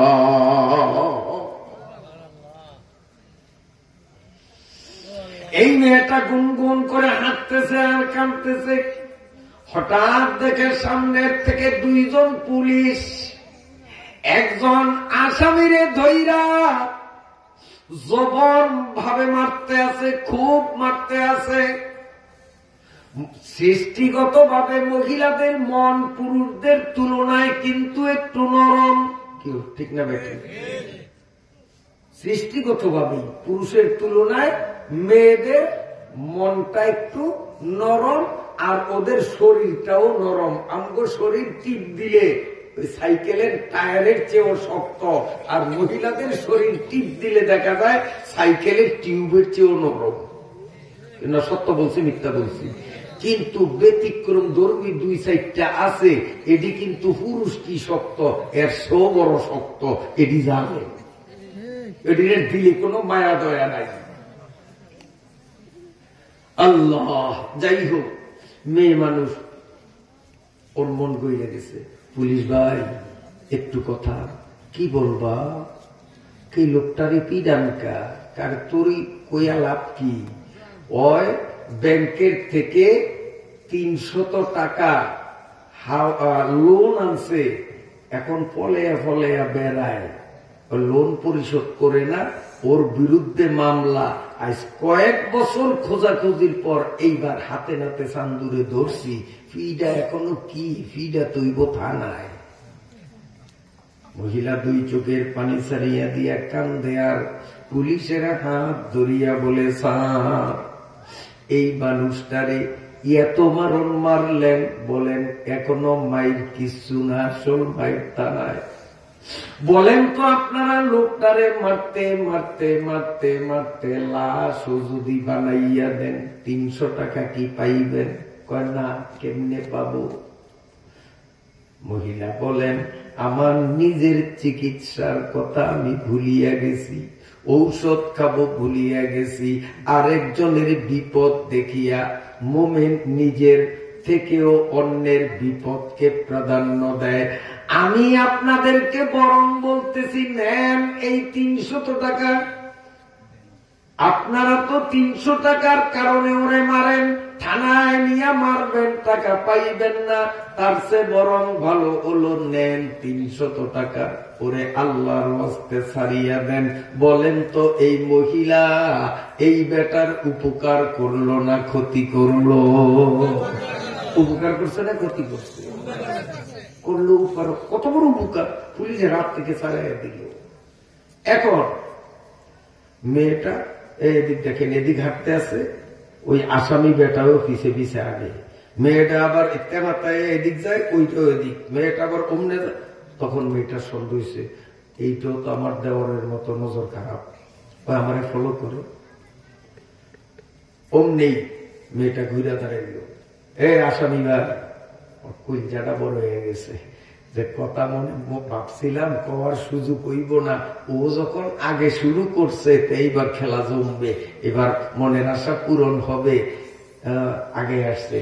আফা আফা বুঝছেন, এই মাঝখানে একটা কথা কই, খুব মনে করিয়া ভালো করিয়া শুনিয়েন। গ্রামের মহিলারা শহরের মহিলাদের চেয়ে অনেক ভালো, কারণ গ্রামের মহিলারা শহরে যখন যায় সাধারণত বোরকা ছাড়া যায় না, বেশিরভাগ। কি বেশিরভাগ? একটা মেয়ে 13 বছর বয়স, সরকারের আইনে বিয়া দেওয়া যায়, 18 বছর হওয়া লাগে না তো? সরকারের আইনে এখনো না বাড়লে মাত্র 13-14 বছর, কিন্তু বোরকা পড়ছে এই যে মেয়েটির মতো। এগুলি না বাড়লে তারপর কি সুন্দর ইসলামী বোরকা, বলুন আলহামদুলিল্লাহ। এটাই মাদ্রাসার সুফল আমাদের চোখের সামনে। এই বয়সে নাবালিক থাকতে যেই মেয়েরা পর্দার উপরে উঠছে, আমি তো মনে করি এই মেয়েরাও, যেই মেয়ের বয়ান আপনাদের শুনাইতেছি, এই প্রত্যেকটা মেয়ে ওই ক্লাসের মেয়েই হবে ইনশাআল্লাহ। আল্লাহ বলা হবে, আর আল্লাহ বলা হবে, তাকওয়া বলা হবে। আল্লাহর রহমত এদের কারণে ইনশাআল্লাহ নাজিল হবে। আল্লাহ কবুল করুন, বলেন আমিন। এখন যখন এই ঘুরিয়া বললে তোর নজর খারাপ, আসলেই নজর খারাপ, আমি নিজেরে সামলাইতে পারি না, খুব প্রস্তাব দিল। মেয়েটা বলে আল্লাহরে ডরাও, ওয়াজ কইরা লাভ নাই, আমার দেওয়ারের কাছে যাইয়া দেখো চোখ নাই, সাক্ষী 4টার কাছে যাও চামড়া নাই, মেহমানের কাছে যাইয়া দেখো তার কলিজা নাই, এখনো আল্লাহরে ভয় করিয়া কুখিয়াল মনের থেকে ফালাইয়া এখনো তওবা করিয়া ভালো হইয়া যাও, কারণ তওবার রাস্তা খোলা আছে। মানুষ যত বড় পাপ করুক, মালিকের কাছে তওবার নিয়তে হাত উঠাইলে মালিক বলেন তোরে শুধু মাফ করব না, বরং আমার অলির কাতারে তোরে বরণ করে নিয়ে। তোমার তো খোলা আছে, কিন্তু কোন ওয়াজে কাম হইল না। তাই তোমার কোন ওয়াজ টোয়াজ বুঝি না, আমার সাথে চলো। মেয়েটা রাজি হলো না। শেষ পর্যন্ত এই দুষ্ট এই মেয়েটাকে পিছন থেকে মাইর আরম্ভ করলো। একবার পাথরের আঘাতে তার সারা শরীর কত বিখ্যাত। এরপরে রাখাল আর রাখালের বউয়ের হাতের জবর দোলায় এই অসুস্থ মেয়েটার শরীরের উপরে ওই অসভ্য আসামি পিছন থেকে লাঠি দিয়া পিটায়, আর মেয়েটা ঘোরাইয়া ঘোরাইয়া সামনের দিকে যায়। যায় আর বলে বাবু গো সহ্য করতে পারি না, আল্লাহ আল্লাহ এর থেকে কঠিন সাজাও যদি আমার উপরে নাজিল হয় আমি তোমার ভয়তে তবুও গুনাহ করব না। মেয়েটা বলে আর পালায়, আর ও পিছন থেকে পিটায়। আর এদিকে নদী দিয়া একটা সাম্মান যাইতেছিল। পোলাপাইনি আবার কব যে হুজুর এইটা আবার কি ইংরেজি কইলেন না হিন্দি কইলেন? মুরব্বীরা বোঝেন না সাম্মান? টলার চিনুস নি? টলার এখন কয় টলার, আসলে জিনিস একই। বাড়িতে বাজলে কয় আন্ডা বাজছে, আর বোলা বাজলে কয় ডিম বাজছে, জিনিস কিন্তু একটাই। এই ট্রলার যেই সময় ইঞ্জিল লাগাইতো না, ইঞ্জিল আবিষ্কারই হয় নাই, দার বইটা আর বাদাম দিয়া চলতো মুরব্বীরা, সেই সময় এদিনের কি সম্মান করতো না? সম্মান একটা সম্মান আইতেছে দলিয়া না ট্রলার, তোরা সম্মান করলে বুঝবি না, এটা ট্রলার আইতেছে। ট্রলারের মাঝি সাপ হে তো তাই পিছনে ওসাদ, আর বাকি গুনতায় ভিতরে ঘরের মতো এটার মধ্যে। ওইটা তো বইটা দরিয়া ওসাদ, বোঝেন না? কিছু বোঝেন না? ওই যে আসামি বেড়ায় মায়াডারে ফিডায় আর মায়াডা দৌড়ায়, এতে কিন্তু মায়ের দিকে ছায়া রয়েছে। ইবলিসের সুযোগ পাইছে, দিছে মনের মধ্যে অসওয়াসা, আস্তে বইটা ঘুরাইয়া নৌকা ভিড়াইছে কুলে, ভিড়িয়ে নামিয়ে ওইরা করছে বেড়া এই তুই মেয়েটার এরকম পিটাসকা, মেয়েটা অসুস্থ দেখা যায় তারপরে পিটাস, তোর মায়া দয়া নেই? হ্যাঁ আপনি বিদেশি মানুষ সালাই করিয়েন না, এইটা আমার বান্দি, আগের আমলে গোলাম বান্দি একটা পোতা ছিল, এখন নাই। আডে বাজারে মানুষ বেচা কিনা হইতো, মহিলা ঘরে কইতো বান্দি আর পুরুষ ঘরে কইতো গোলাম, গরু ছাগলের মতন মানুষ বেচা কিনা ছিল। ইসলাম আসিয়া ধীরে ধীরে এই প্রথাটাকে উঠাইয়া দিছে, এখন গোটা পৃথিবীতে মানুষ বেচার কোন সুযোগ নাই, এটা ইসলামের অবদান। সুবহানাল্লাহ কইবেন। এরপরে কয় কয় এইটা আমার বান্দি, ওর চরিত্র বালা না, এই জন্য ফিডেই। চরিত্র কার বালা না? এই চরিত্র কার বালা না? এই মহিলার চরিত্র বালা না। যে কয় হ্যার চরিত্র বালা না, আর কয় মহিলার চরিত্র বালা না। এই আমগদেশের তো যারা ইন্দুরের গাড়ায় ফলাইছে, এরা পুটুস পুটুস গুলি করছে ভোলা শহরে, আমরা দেখছি, রাজধানীতে করছে, ভিডিওতে দেখছি, ভোলা বোমা নিয়া ওপেন এইভাবে। আমি একদিন গোলাগুলিতে পড়িয়া গেছিলাম আওয়ামী লীগ বিএনপির, আমি নাম বলবো না কোন দল, যে কোনো এক দলের হাতে এরকম ভাবে কালো ব্যাগ কয়েকটার হাতেই। তখন দেখলাম ব্যাগের ভিতর থেকে মাল একটা বাহির করিয়া ব্যাগটা একটা পুলিশের হাতে দিছে, এটা রাখেন কয় না রাখ। আমি পড়িয়া গেছিলাম, সাইকেল চালাইতাম তখন, অনেকদিন আগের কথা। মনে করছি জীবনের খেলা বুঝি এই শেষ, ওয়াজার করা লাগবো না। আমি দুই দলের গোলাগুলির মাঝে পড়ছি, ওরাও মারে এরাও মারে, তবে এগলগে পুলিশ আছে অগলগে পুলিশ নাই, এগো বোমা পুলিশে বহন করে, কোনো অপরাধ নাই। এরা জঙ্গিরা, দুধের দোয়া। এখন কিন্তু ইন্দুরের গাড়ায় বাড়ি চালান দিল, এগরে পাই না। নাম কইলে পাপ, বাড়ির দ্বারের অলি মিয়ার বাপ, বুঝিয়া লইবে এরা হেরা। যার করে এখন টোকে হওয়া যায় না, বাড়ি চালান দিল এরা হেরা। আমার নিজের চৌকে দেখা বলা, বন্ধুরা আমার, জঙ্গিগিরি করলো নিজেরা, বোমাবাজি করলো নিজেরা, দোষ চাপাইয়া দিল নিরীহ আলেম ওলামাদের গাড়ে। এই কথা ঠিক না বেঠি? আল্লাহ মনে হয় বেড়াইতে গেছে, আল্লাহ তো ভাগ না। এই জন্য আল্লাহ খেলা দিয়ে যে আল্লাহকে আমি বেড়াইতে যাইনি, সব দেখছি।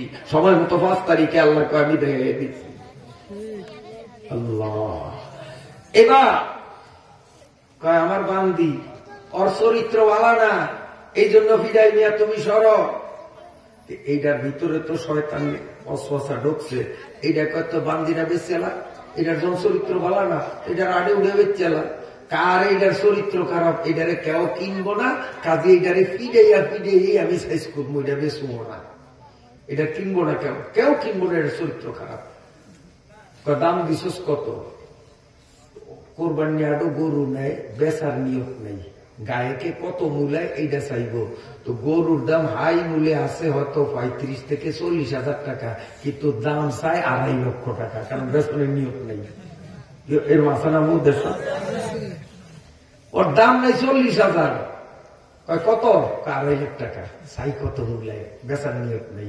তো ওই সময় গোলাম বান্দি বেচা যাইতো বেশিতে বেশি হইল এই 100-125 টাকায়, 100-125 টাকায় ভালা ভালা গোলাম বান্দি কিনা যাইতো এই দামে। অর্থাৎ বেচনের নিয়ত নাই, ওর নিয়ত হইল যে পিড়াইতে পিড়াইতে মেয়েটা এক সময় অতিষ্ঠ হইয়া রাজি হইব, আমার মনের আশা পূরণ হইব না, উজুবিল্লাহ। ওর নিয়ত হইল যে আমি বেচবো না, ওরে দিয়ে আমি স্বার্থ হাসিল করবো, এই জন্য দাম চাইল 500 টাকা। চিন্তা করছে 500 টাকা হলেই তো ফলাইব, কিন্তু এই তেরো তো ইবলিস বড়টায় ধরছে, যেহেতু ওই যে নজর পর্দার হুকুম শরীয়তে এমনি দেয় নাই, এই নজর ব্যাঠিকের কারণে ইবলিসে ধরছে। ওইটা অমনি পকেটের থেকে 500 টাকার নোট বের করিয়া ধর 500 টাকা নে, এখন ধর খাইছে নি না, বেশি উপায় আছে? এখন মনেরে বুঝতে মন হুদার্তন বত্তাওয়ালা,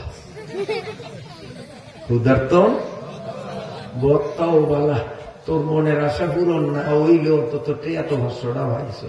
এখন মুখ কান করে কালা করিয়া আস্তে বাইর দিকে যাওয়া ধরছে, যাই তো হারে নাই চান্দু 10 যায় 9:30, খোদার গজব এইটা ধরছে, বলেন আলহামদুলিল্লাহ। আর ওই মাঝি বেচারায় মায়া রাত 2টায় টলারে উঠেছে। মায়াটা মনে করছে এই মানুষটারে দেখতে শুনতে ভালো দেখা যায়, মনে হয় এইবার আমার কপাল খুলব। মায়াটারে নিয়ে ওই যে টলারে একখান রুমের মতো এটার মধ্যে দিছে, মেয়েটা উঠে বলতে, পুরুষ গুণ সব বাইরে।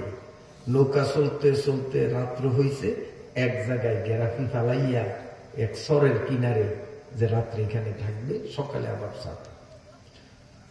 আর মাঝিয়ে খালি কবল আনাগোনা দেয়, হজাক আছে না ঘুমাইছে, ছায়া দেয় যে মানুষ বেগুন ঘুমাইছে, এই তো সুযোগ, সবাই কোন নাউজুবিল্লাহ।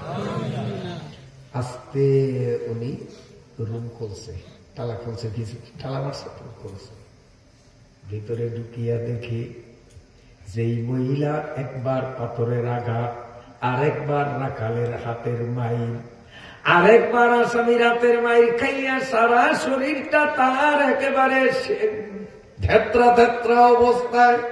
এই অসুস্থ মহিলাটাও গভীর রাত্রে আরামের ঘুমরে হারাম করিয়া 2 চোখের পানি ছাড়িয়া মালিকের শুকরিয়া আদায় করে, আল্লাহ যত নির্যাতন আমার উপর দিয়ে আসছে, এখনো আমি হকের উপরে রয়েছি, আল্লাহ তুমি আমার হকের উপর কবুল করো। মেয়েটা শুধু আল্লাহ আল্লাহ নামের জিকির করে, কিন্তু মাঝিরে এমন শয়তানে পাইছে, ওর তো উচিত ছিল একদিকে মেয়েটা অসুস্থ, আর একদিকে এত গভীর রাত্রে আল্লাহর নামের জিকির করে, সে তো ঢা আল্লাহর ওলি, কার সাথে কি বেয়াদবি করব, ও তো সরিয়ে আসা উচিত ছিল।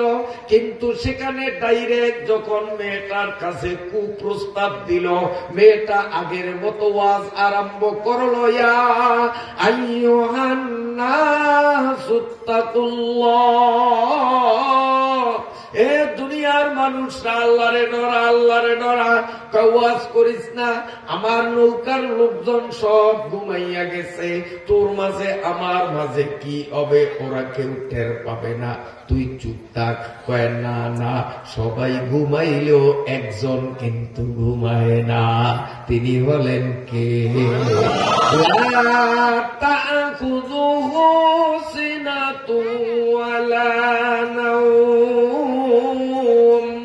তিনি ঘুমান না, তিনি কে? আল্লাহ। এই মহিলা যখন আবার আল্লাহর ভয়ের তাকওয়ার ওয়াজ শুরু করে দিল, কিন্তু দুষ্ট কিছুতেই ওয়াজ মানতে রাজি না। অমনি মহিলা দোয়া তুলে মুনাজাত শুরু করলো, মাবুদ গো, আমি একে তো মেয়ে মানুষ দুর্বল, আবার আমি মাইরের পরে মায়ের খাইতে খাইতে আমি তো একেবারেই ক্লান্ত। এই পুরুষ মানুষটা এমনিতে সবল, আবার সুস্থ, ও জোর করিয়া আবারে নাপাক বানাইলে আমি তো ওর সাথে বলে কুলাইব না। তার চেয়ে বরং মাবুদ তোমার কাছে দোয়া করি, কাল বৈশাখের কালো মেঘ উঠাইয়া প্রচন্ড বাতাস দিয়া নদীটারে গরম বানাইয়া ঢেউয়ের বাড়িতে নৌকাটা তলাইয়া দাও। আল্লাহ পানির তলে ডুবিয়া মরব, তবুও তোমার ডরে গুনাহ করতে রাজি না। ইযা খালা বিয-যালামি মুবতাইলা আজাবাহু আল্লাহু সুম্মা লাব্বাহু সালতা বুদি ওয়া আনতা ফি কানাফি ওয়া কুল্লামা কুলতা কাদ সামি'নাহু।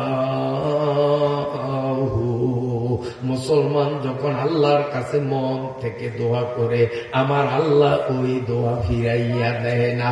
কিছুক্ষণের মধ্যে আজকে আমরাও দোয়ার মাধ্যমে বিদায় নিব ইনশাআল্লাহ। আমাদের দোয়া আল্লাহ ফিরাইয়া দেবে না। মেয়েটা যখন দোয়া করলো, আল্লাহ তুমি তুফান দিয়া নৌকাটারে উল্টাইয়া দাও, পানিতে নিমজ্জিত হইয়া মরব, জীবন দিব আল্লাহ, তারপরেও যেন গুনাহ আমার দ্বারা না হয়। আমি পুরুষটার সাথে বলে পারবো না, জোর করিয়া সে আমারে নাপাক বানাইয়া দিবে। আল্লাহ তুমি তুফান দাও। এই দাও বলিয়া সারল না, এমন ভাবে নদী গরম হইয়া গেল, পাহাড়ের মতো উঁচা হইয়া ঢেউয়ের বাড়িতে নৌকার সঙ্গে সঙ্গে তলাইয়া যাও। আমার ভাইরা বাবাজিরা, নৌকাটা তলাইয়া গেল।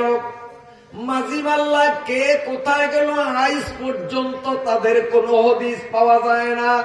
কিন্তু সকালবেলা যখন পূব আকাশে সূর্য ওঠা শুরু হইল, গ্রামের হাজার হাজার মানুষ দলে দলে নদীর পারে রওনা দিল।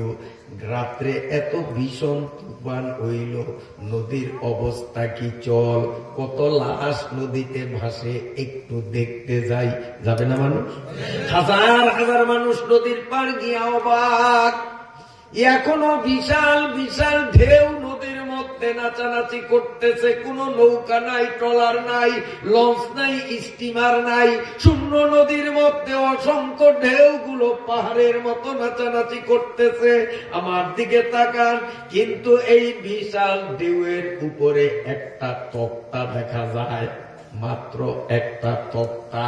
এই তক্তার উপরে নামাজে মহিলারা আত্তাহিয়াতু পড়ার জন্য যেই নিয়মে বসে, এই নিয়মে বসা একটা মেয়ে লোক দেখা যায়। যেই তক্তায় আর কোনো কিছু ছিল না, বইডা ছিল না, লগ্গি ছিল না, ওতে দ্বার ছিল না, লোকজন ছিল না, কেবল তক্তাটার মাঝখানে মেয়েটা বসা, বিনা ইঞ্জিনে, বিনা বইটায়। এই তক্তাটা বিশাল বিশাল ঢেউগুলি চিরিয়া চিরিয়া সোজা কুলের দিকে আগাইতেছে। বলেন তো বিষয়টা কম আশ্চর্যের? কম আশ্চর্যের? সবাই অবাক, এই তক্তা কেমনে আসে? হাজার হাজার মানুষ জমে তক্তা আগাইতে আগাইতে কুলের যখন কাছাকাছি আসছে, তখন মানুষ দেখলো যে আসলেই তো একটা মেয়ে লোক বসা। সঙ্গে সঙ্গে হাজার হাজার মানুষ নজর ঘুরাইয়া, হাজার হাজার মানুষ মেয়ে লোক দেখিবা মাত্রই ঘুরাইয়া পালাইছে। তার কারণ ওই এলাকা একজন পীর সাহেব, হক্কানি পীর সাহেব, ওই এলাকার মানুষ পীর সাহেবের সাথে সম্পর্ক রাখত, যার কারণে আল্লাহর ভয় এলাকার মুসলমান গুলোর দিলে ছিল। মেয়ে লোক দেখার সাথে সাথে আল্লাহর ভয়তে হাজারো মানুষ নজর পিছনের দিকে ফিরাইয়া দেয়। ওয়াকুনু মাস-সাদিকিন, নেককার বুজুর্গ আলেমদের সাথে থাকলে দিলের মধ্যে আল্লাহর ভয় পয়দা হয়। সবাই বন্ধুরা আমার, দৌড়াইয়া পীর সাহেবের বাড়িতে গেল। হুজুর আশ্চর্য ঘটনা, হুজুর বলেন তাহলে আমিও তো একটু নদীর পার যাইতে হয়। আল্লাহর ওলি তিনিও আসলেন, এই দিকে নৌকার মতো ওই তক্তাটা এসিয়া ভিড়ল, আর মেয়েটা তখনও ওই তক্তার উপরে বসা। আল্লাহর ওলি পীর সাহেব আসিয়া তিনিও পিছনের দিকে মুখ করিয়া মেয়েটাকে বলল, ও আল্লাহর ওলি, তোমার সাথে একটু কথা বলবো, তুমি কি একটু নিচে নামবা কিনা? দয়া করিয়া একটু নিচে নামো, তোমার কোনো ভয় নাই, তোমার সতীত্বের উপরে কোনো আঘাত আসবে না। তার কারণ আমার ওয়াজ নসিহত শুনিয়া এই এলাকার মানুষগুলো আল্লাহরে ডরায়। এখানে তোমার উপরে, তোমার ইজ্জতের উপরে কোনো আঘাত আসবে না। এই এলাকার জুয়ান বুড়া সবাই পর্দা করে, এখানে বেপর্দার কোনো সমস্যা নাই, তুমি নামতে পারো। আল্লাহর ওলির হুকুমে মেয়েটা নামলো। আল্লাহর ওলি জিজ্ঞেস করলো কি ঘটনা, ব্যাপারটা কি? মেয়েটা ফাঁসটুলার সম্পূর্ণ ঘটনা যখন খুলিয়া বলছে, তখন গ্রামের হাজারো মানুষ বলে, হুজুর আপনি আর কত বড় ওলি, বাস্তবে এই মহিলা মনে হয় আপনার থেকেও বড় ওলি। এই অলিরে আমরা যদি আশ্রয় দেই যথাযথ তার খিদমত করতে পারবো না, না জানি বেয়াদবি হইয়া যায়। আপনিও আল্লাহর ওলি, মেয়েটাও আল্লাহর ওলি, আপনার বাড়িতে যদি আশ্রয় দেন তাহলে মনে হয় এই আল্লাহর ওলির খিদমতে কোনো ত্রুটি হবে না। পীর সাহেব মনে মনে খুশি, এত মস্ত বড় একজন ওলির খিদমত করা সত্যি ভাগ্যের বিষয়। হক্কানি পীর এই জন্য খুশি, ভাগ্যের বিষয়। আর যদি দুনিয়াদার পীর হইতো তাইলে চিন্তা করতো না, এই এলাকা হইছে আমার, হাদিয়া তওবা সব আমার কাছে আসে, এরে যদি আমার আস্থানা দেওয়া জায়গা দেই তো মানুষ তো হাদিয়া তওবা ওরে দিবে, আমার তো বেশ শেষ হয়ে যাবে, ঠিক না? কিন্তু পীর সাহেব যেহেতু হক্কানি পীর, এই জন্য খুশি, আমার পীরগিরি যায় যাক, এমন পাক্কা ওলির খিদমত করা আমার পরকালের নাজাতের কারণ। আল্লাহর ওলি রাজি হয়ে গেলেন। এই মহিলাকে নিজের বাড়িতে নিয়ে একটা ঘর ছাড়িয়া দিলেন, তুমি এই ঘরে থাকো। খিদমতের জন্য নাবালেক মেয়েদেরকে নিয়োগ দিয়া দিলেন। মহিলার চিকিৎসার ব্যবস্থা করলেন। খবরটা যখন চারিদিকে ছড়াইয়া গেল, মানুষ এখন পীর সাহেবের কাছে তেল পরা পানি পরার জন্য না যাইয়া এই বিদেশ থেকে আগত মহিলার কাছে যাইয়া বলে, হুজুর আমার এই সমস্যা, হুজুর ফু দিতে দেরি, রোগী ভালো হইতে দেরি হয় না। সুনাম সরে গেছে, খালি ফু দিলেই সুস্থ, ফু দিলেই সুস্থ। ওনার নাম চারিদিকে সরে গেছে। হাজার হাজার মানুষের ভিড় মহিলা হুজুরের দুয়ারে। ওই হুজুরের এখন কেউ জিজ্ঞাসাও করে না, তারপরেও হুজুরে খুশি যে আমি একটা ভালো মানুষের আশ্রয় দিছি। আর দুনিয়াদার পীর হইলে ষড়যন্ত্র কইরা মহিলারে তারাইতো যে আমার তো হাদিয়া বন্ধ হয়ে গেছে। কষ্ট হয় আপনাকে বন্ধুরা আমার। এইভাবে দীর্ঘদিনে মেয়েটার সুনাম, মহিলা হুজুরের সুনাম ছড়াইল। দলে দলে মানুষ আসতেছে। কয়েক মাস পার হইয়া গেল। মহিলার স্বামী কোথায়? মাশাআল্লাহ, ঘুমান না, আপনার মনে কাছে দেখা যায়। হজ শেষ করিয়া আসছে, আসিয়া মনে করেন চুটকি মারা, আমি যেখানে নামলাম ট্রলার থেকে নামলো, নাই ভাই সে এখন আমাকে বাড়ি রেহে না আসেনি, মানে কিছু সিধে দেখো আমাকে বাড়ি রেহে না আসেনি, কই এরকম ওই বাগান ওইটা কই ঘর দুয়ার কই, তো মানুষের দিবে আমাকে বাড়ি রেহে না আসেনি না, যে হাজি সাহেব, যে হাজি সাহেব এই তো আপনাকে বাড়ি আসছিল। এমন কারে কইয়েন না, আপনি গেছেন হজে আল্লাহর কাম করতে, এই সুযোগে আপনার বউ পরপুরুষের সাথে খাতির লাগাইয়া রাত কাটাইয়া দিত, এই জন্য তার বিরুদ্ধে মামলা হইছে। দেশের মানুষ তাকে ঘৃণা করিয়া পাথর মারিয়া তারে শেষ করছে। ওইটা লাশেরও কোনো বার্তা পাইবে না, এটা শেষ। এখন হাজি সব গালে হাত দিছে, গালে দিয়ে কি করে, আমার বউ তো এমন হয় না, যেই কয়দিন সংসার করছি এতে তো আমি দেখছি ওর অন্তরের মধ্যে 100% তাকওয়া আছে, আল্লাহর ভয় আছে। এই মানুষের দ্বারা তো এমন অঘটন হইতে পারে না, আমার বুঝি ধরে না। আবার চিন্তা করে কে জানে, শয়তান কাণ্ড উঠলে কত কিছু হইতো পারে। কেউ দুধাক্কার মধ্যে পড়ছে না? এখন কতক্ষণ চিন্তা টিন্তা করিয়া যাক, বউটা তো শেষ, আর হামু না। আমার ভাইটা কই, বাড়িঘরি অবস্থা কার? আরে হাজী সাহেব, আপনার ভাইয়ের 2টা চোখে এমন রোগ হইছে, টাকা পয়সা, গরু বাছুর, বাঘ বাগিচা, ঘর বাড়ি, শেষ পর্যন্ত ঘর বিড়া সব বেচা চিকিৎসা করছে, কিন্তু দিন দিন তার চোখ খারাপ হয়। তার চোখের দুর্গন্ধে মানুষ তার কাছে যাইতে পারে না।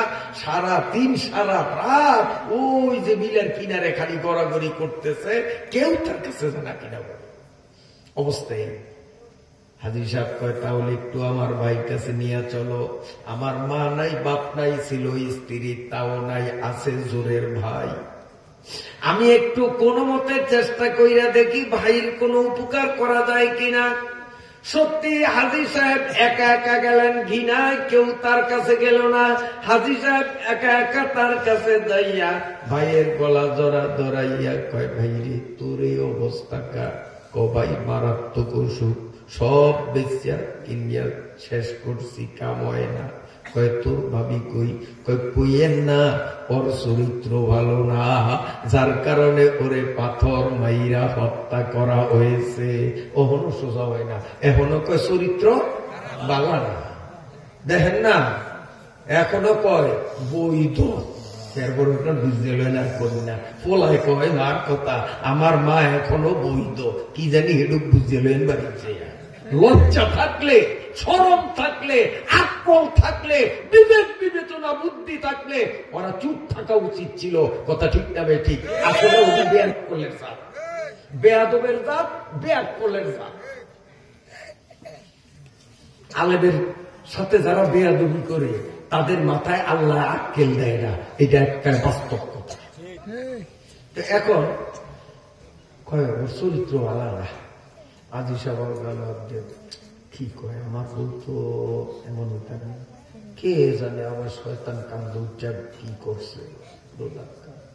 এখন হাজী সাহেব কান্দে, ভাইরা বউ গেছে, বাড়ি গেছে, ঘর গেছে, জোরের ভাই তাও আন্দা। আমি কোন দেশ নিয়ে চিকিৎসা করতাম, আমার ভাইডারে সুস্থ করতাম, একটু পরামর্শ দাও। কয় ডাক্তার, কবিরাজ, খনকার, ওজা, বৈদ্য সব শেষ, তবে আমরা যাই নয় শোনার কথা শুনি। হাজার হাজার মানুষে কয়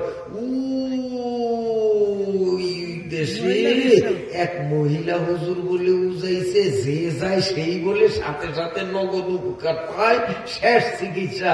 একটু মহিলা হুজুরের কাছে নিয়ে যাইতারে।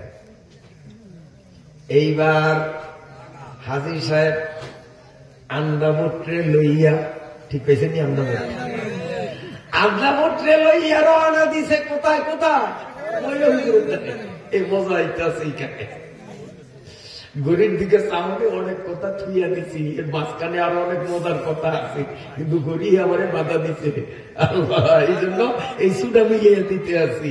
বন্ধুরা আমার, আসল মজা খেলা জমবে সামনে। এইবার হাজী সাহেব বুক ভরা আশা দিয়া লক্ষ মানুষ মহিলা হুজুরের কাছে গিয়া সুফল পাইছে, আমিও পাবো, আমার ভাইরে সুস্থ বানাবো। বুক ভরা আশা নিয়া আন্দাবর দইরা আস্তে আস্তে হাঁটতেছে। কদ্দুর যাওয়ার পরে সাক্ষী 4টা কয়া, হাজী সাহেব কই যান? অমুক দেশে নাকি মহিলা হুজুর। হা, কত মানুষের হাত ধরলাম, পায়ে ধরলাম, আমাদের কেউ নিল না। আপনি হাজী সাহেব যখন সেখানে বাইরে নিয়ে যান, দয়া করিয়া আমগো 4টারও একটু নেন, অনেক উপকার হবে। এই মাত্র হজের থেকে আসছে, ওনার মন তো এমনিতেই নরম। কয় ঠিক আছে চল। এই মিথ্যা সাক্ষী দিল ঘুষ খাইয়া, এই 4টারও সাথে নিয়ে এবার কয়জন হইল গণবেন আপনারা? কয়জন? বাস রওনা দিল। ওরে কিছু দূর যাইয়া সারল না। এইবার দেখতেছে ওই যে মেহমান, কলিজা যায়, কলিজা যায়। কলিজা যায় বিকট আওয়াজে চিৎকার শুনিয়া হাজী সাহেব যখন ওখানে দাঁড়াইলেন, ওই লোকটা কান্দে আটকে হাজী সাহেব খুব যায়। কয় মহিলা হুজুর গোবাড়ি, কয় কত মানুষের কাছে শুনলাম মহিলা হুজুরের কাছে যে যায় সেই ফল পায়। হাজী সাহেব দয়া করিয়া আমার একটু নিয়ে যান, আমি একা যাওয়ার মতো শক্তি নাই। আমার আত্মীয় স্বজন সমাজবাসী আমার দিবানিশি চিল্লা চিল্লিতে অতিষ্ঠ হইয়া আমার গ্রাম ছাড়া করিয়া দিছে, আপনি হাজী সাহেব দয়া করিয়া একটু নিবেন কি? হাজী সাহেব মন নরম, হজ থেকে আসছে, কয় চল। এইটারও সাথে নিল, কয়টা হইল? চলতে চলতে চলতে চলতে সামনে গেল। আসামি যেইটা মনে আসেনি 300 টাকা দিয়া যারে পুলিশের থেকে ছুটাইছে, এইটারও লইল, কয়টা হইল? এইবার তারা মহিলা হুজুরের বাড়ি কোথায় মানুষে জিজ্ঞাসা করিয়া জানলো নদীর পারে পারে পারে পারে যাবেন, এত কিলোমিটার গেলে মহিলা হুজুরের আস্তানা পাইবেন। নদীর কুলে কুলে হাঁটছে, কিন্তু ওই জাহাজের যে মাঝি ছিল ওই চোরার খবর আজ পর্যন্ত মিলে নাই। দেওয়ারে পাওয়া গেছে, সাক্ষী চাইদারে পাওয়া গেছে, ওই আপনার কি কয় মেহমান রে পাওয়া গেছে, আসামিরে পাওয়া গেছে, কিন্তু ওই মাঝির কোনো হদিস পাওয়া যায় নাই। এই কয়টারে নিয়া হাজী সাহেব যখন মহিলা হুজুরের বাড়ির একেবারে কাছাকাছি গেল, যারে জিজ্ঞাসা করে সেই বলে এমন কামেল ওলি আল্লাহর জগতে হয় না, উনি ফু দিতে দেরি ভালো হইতে দেরি না। বলেন তো হাজী সাহেবের মনের বিশ্বাস মহিলা হুজুরের প্রতি বাড়ে না কমে? যে এইবার কামইব, এবার কামইব। বকবরা আশা নিয়ে গেছে, যাইয়াই খাদেম করে কয়, এই সামনে তো লাইনে অনেক মানুষ, আমরা অনেক দূর থেকে আসছি, একটু মহিলা হুজুরে কও দয়া করিয়া আমরা অমুক জায়গার থেকে আসছি, আমার এই নাম, আমার এই বাড়ি, এই গ্রাম সব বলছে, যে ঠিকানা দিবা, যে দূরের মানুষ হিসাবে হুজুর একটু আমগো রুগীটি যদি আগে দেখে আমরা বাড়ি যেতে পারবো, এলাকার যারা এগুলো একটু পরে দিব। খাদেমরা গিয়া যখন ঠিকানা বলছে, মহিলা এবার মোটামুটি বুঝছেনি, কারণ স্বামীর বাড়ির নাম সে জানে না, গ্রামের নাম জানে না, স্বামীর নাম জানে না, সবই তো দেখে মিলে যেতে আছে। মহিলা হুজুর খাদেমদেরকে বললেন অন্য কোন রুগী দেখব না, সেই বিদেশ থেকে আগত রুগীদের আগে নিয়ে আসো। হাজী সাহেব সব কয়টারে নিয়ে উঠানে দাঁড়াইলেন। মহিলা হুজুর পর্দার ভেতরে, মহিলা হুজুর ঘরের ভিতরে। হাজী সাহেব বলেন, ও মহিলা হুজুর, আমি গিয়েছিলাম হজে, নতুন বিয়া করিয়া ভাই আর ওর ভাবিরে বাড়িতে রাখিয়া, কিন্তু হজের থেকে আসিয়া আমি আমার ভাইয়ের এই অবস্থা দেখলাম। আপনি কামেল হুজুর, দয়া করিয়া যদি দোয়া করেন, হয়তো আল্লাহ আমার ভাইয়ের চোখটা ঠিক করিয়া দিবে। মহিলা হুজুর কয়, হাজী সাহেব আর একটা কথাও বলবেন না, আপনার ভাইরে বলেন আমি ওর জন্য দোয়া করব, 100% গ্যারান্টি ওর চোখ ভালো হবে, তবে একটা শর্ত। ওই চোরায় কয়, ভাইয়া ও ভাইয়া একটা না, মহিলা হুজুর লক্ষ শর্ত দিলে আমি মানবো, তবুও একটু দোয়া করতে কোন চৌকের জ্বালা সইতে পারি না। মহিলা হুজুর কয়, লক্ষ শর্ত দিব না, কেবল একটা শর্ত। কি শর্ত? অমনি মহিলা হুজুর বলেন, ওরে বলেন আমি যা বলবো ও সত্য বা মিথ্যা, হা বা না উত্তর দিবে কিনা। কয়, হুজুর আপনার দরবারে মিথ্যা বলবো না, সত্যই বলবো। তখন বলে, সত্য কথা বলো, তোমার ভাই যখন হজে গেছে বাড়িতে তুমি ছিলা, তোমার ভাবি ছিল, চরিত্র খারাপ তোমার ছিল না, তোমার ভাবির চরিত্র খারাপ। মিথ্যা কথা কইলে কপালে ভোগ আছে, দোয়া করব না। সত্য কথা বললে আমি দোয়া করব, তোমার চোখ ভালো হয়ে যাবে। অমনি হাজী সাহেবের পাও জড়াইয়া, কে ভাইয়া রে ভাইয়া, কেমন কামেল অলির কাছে আমারে নিয়ে আসলা? আমার সাথে আর বাবির সাথে কি হইল না হইল, এই বিদেশি মহিলা হুজুর কেমনে জানে? কত কামেল অলি, হুবহুদি সব কিছু জানে। পীরেরাও মনে হয় গায়েব জানে। হ্যাঁ, এই মহিলা কি গায়েব জানে? এত চাক্ষুষ মহিলারে কেন্দ্র করে যা করছে তাই সানা সে জানে, ও মনে করছে গায়েব জানে। এই আমগো দেশের বন্ড ফিরেরা এই বক্ত একটারে কয়, হেলো এই 3 টন মশারি টাইল পাঠিয়ে দিস, এই ট্রাক যেন এতটার সময় আমার আস্তানায় পৌঁছে। মুরিদ একটাতে যেমন ঢাকা, এটারে ফোন করছে, এটা কয় যে বাবা পাঠিয়ে দিতে আসি। তারপরে বাবায় দেন বইয়া খাদেম খোদামা করে কয়, এই আমি মোরাকাবা করছি, ধ্যান করছি, এই 3:35 থেকে 3:50 মধ্যে 3 ট্রাক ডাইল আইব ঢাকার থেকে, তোরা রিসিভ করিস। ঠিক দেখে যে 3:30 সময় ডাইরেক্ট গাইছে। আরে বাবা, ও বাবায় গায়েব সারে, বাবায় যে মোবাইল দিয়ে কাম সারছে এই খবর তো নাই, বাবায় গায়েব সারে। এইরকম মন্ডামিও বাংলাদেশে অসংখ্য জায়গায় চলে না, চলে। আল্লাহ, এবার আরে ভাইয়া রে ভাইয়া, কত বড় কামেল অলির কাছে নিয়ে আসছো, সব দি জানে বাবির কোনো দোষ ছিল না, সব দোষ আমার। আমি আমার শক্তি পরিমাণ চেষ্টা করছি, বাবিরে টলাইতে পারি নাই। বাবি হকের উপরে অটল ছিল। যখনই এই কথাটুকুন বলছে, বলার সাথে সাথে মহিলা হুজুর কয়ে, সত্য কথা বল, 4টা মৃত্যু করে ঘুষ খাওয়াইয়া আমার বিরুদ্ধে সাক্ষী দাঁড় করাইছিলি কি না? এতটুক বলার পরে ও কি বলবে? ওই 4টাই হাজী সাহেবের কয়, আরে হাজী সাহেব কেমন কামেল হুজুরের কাছে আনছেন, গাইবি খবর সব জানে, আমরাই তো মিথ্যা সাক্ষী দিছিলাম ঘুষ খাইয়া। এখন পট পট পট পট পট পট করিয়া সবাই কইতাছে, মেহমানে মেহমানেরটা, আসামি আসামিরটা, হক কথা প্রকাশ পাইছে কি পাই না? 1 যুগ 12 বছর পরে হলেও সত্যের জয় হয় আর জালিমের পতন হয়। একটু দেরিতে হয় আর কি, সবর করতে হবে।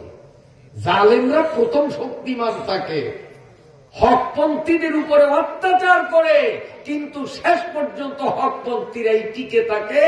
আর ওই সবল যারা সবলের কারণে জুলুম করছে, ওরাই জড়িয়া যায়। আমরাও ঘুমাইছি মনে হয়, একটু ঘুমটা ভাঙ্গিয়া দেই। আমার মুখের মধ্যে দাঁত আছে 32টা, জিব্বা আছে 1টা।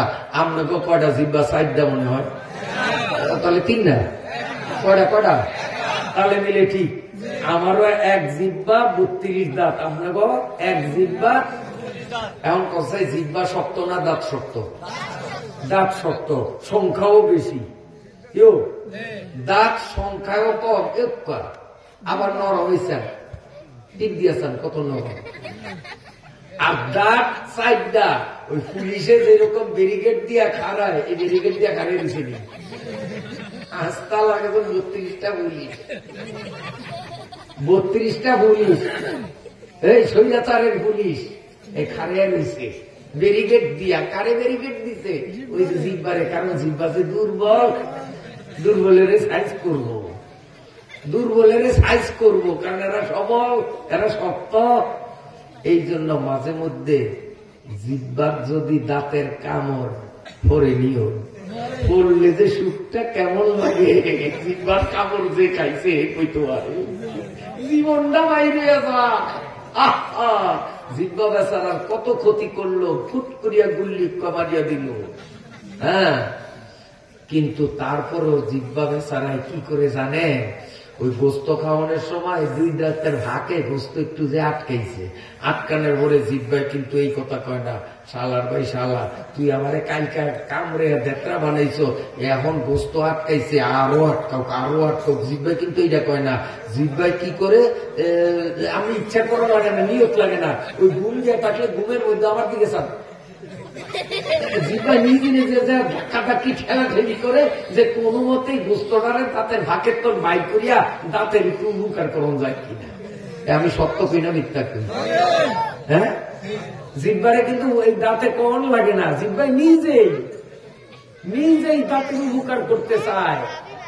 আলেমদেরকে দুর্বল ভাবিয়া জঙ্গিবাদ আর কি জানি কইতো রাজাকার আরো কত কিছু এই ট্যাগ লাগাইয়া আলেমরা হইল জিব্বা, এরা দুর্বল, সংখ্যায়ও কম, দুর্বল, এগো অস্ত্র নাই, এরা অস্ত্রের প্রশিক্ষণ নেয় নাই।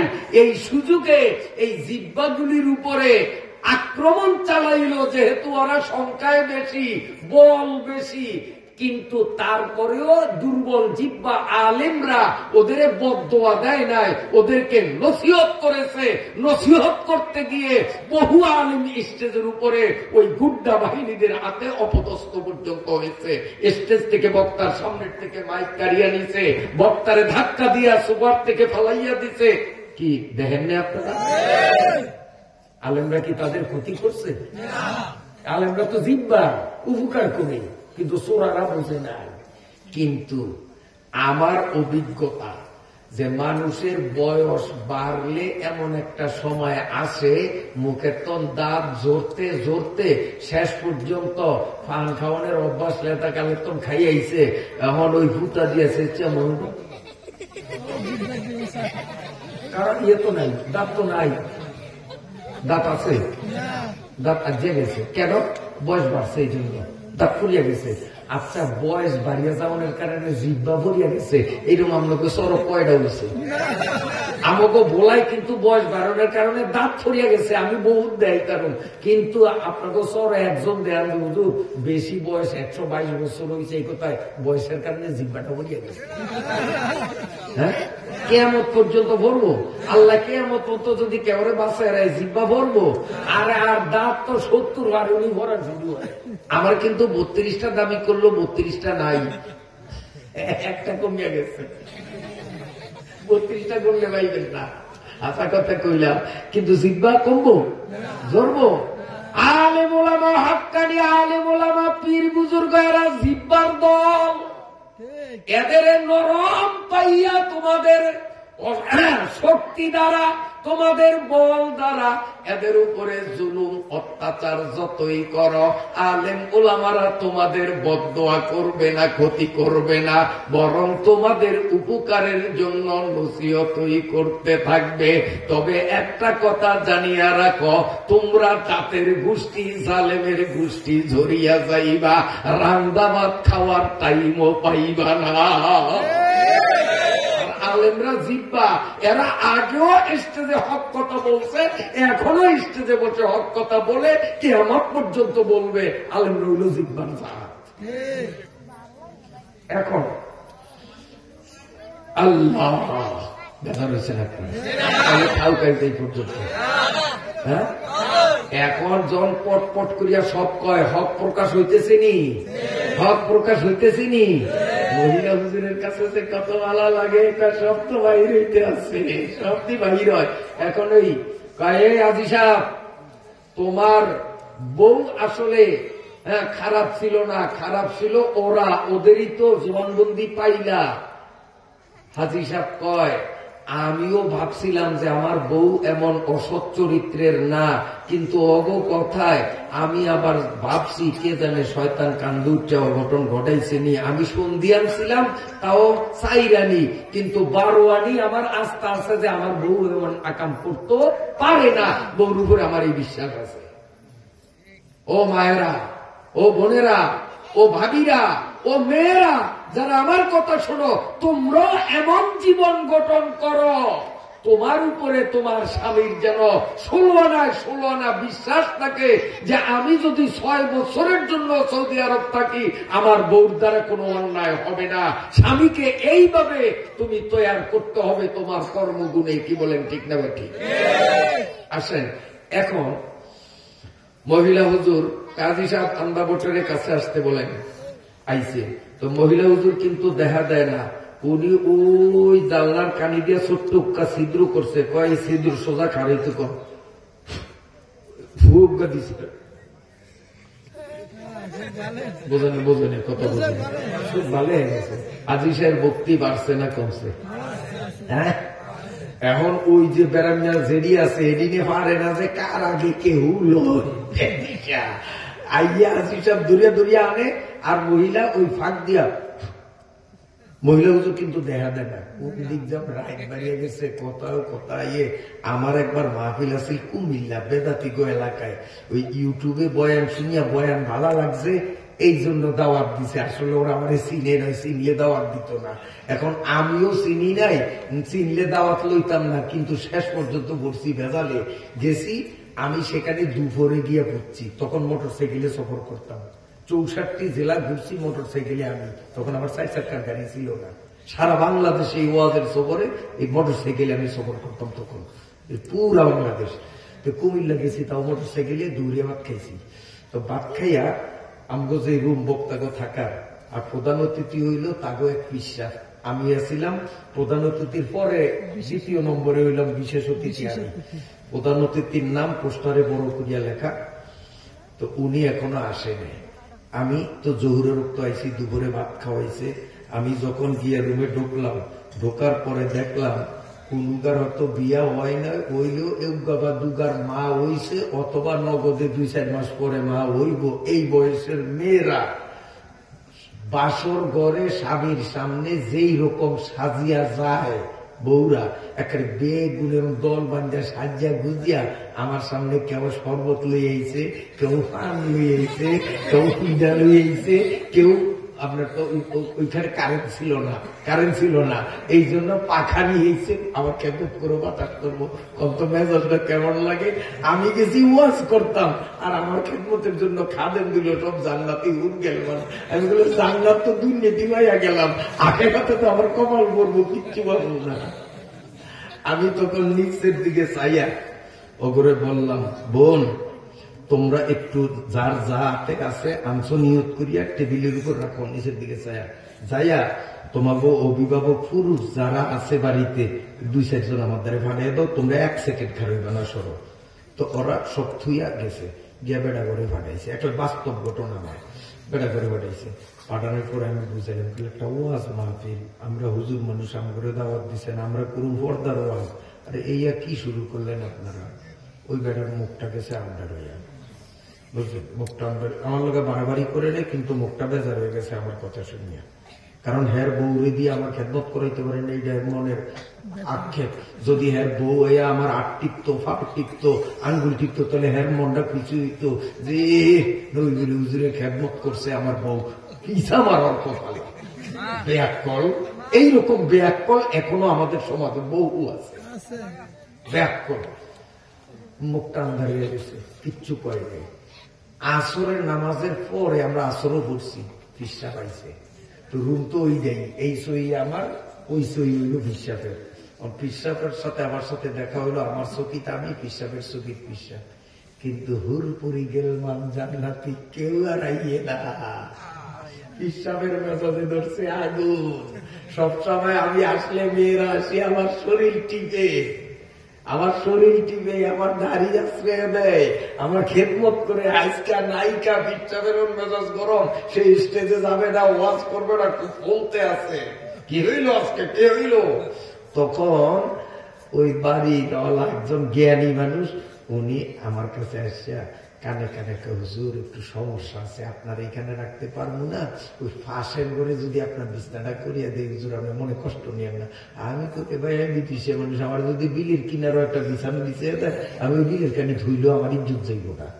তা আমারই নিল ফাঁসের ঘরে, তা আমিও বইতাল কম না। ফাঁসের ঘরে নেওয়ার পর দিয়ে জানলা জুলনা সব দিছে আটকে, আমি নির্ব্যাক মানুষ সরছে, আর জানলা একটা এমন কায়দায় খুলছি যে আমার কেউ বাইরে তো না দিয়ে সিওম করে বোধ করিয়া আমি ছায়া দিছি। ছায়া দিয়েছে, মাশাআল্লাহ বউরা ব্যাগ আইছে, কেউ নিচে দাঁড়িয়ে করে, কেউ নিচে মারা গুটাতে, কেউ নিচে নাউজুবিল্লাহ, নাউজুবিল্লাহ কয় না, নাউজুবিল্লাহ। এগুলি বীর না ভিরা, এটি বীর না ভিরা, এটি ভণ্ড। হায় হায় হায় হায়, কোন দিন যাত ওই মহিলা হুজুর কিন্তু এরম না। মহিলা হুজুরে সিওন পাক করিয়া চোখ ভালো হয়ে গেছে, ওই শরীর ভালো হয়ে গেছে, এক এক করিয়া সব কটা ভালো হয়েছে।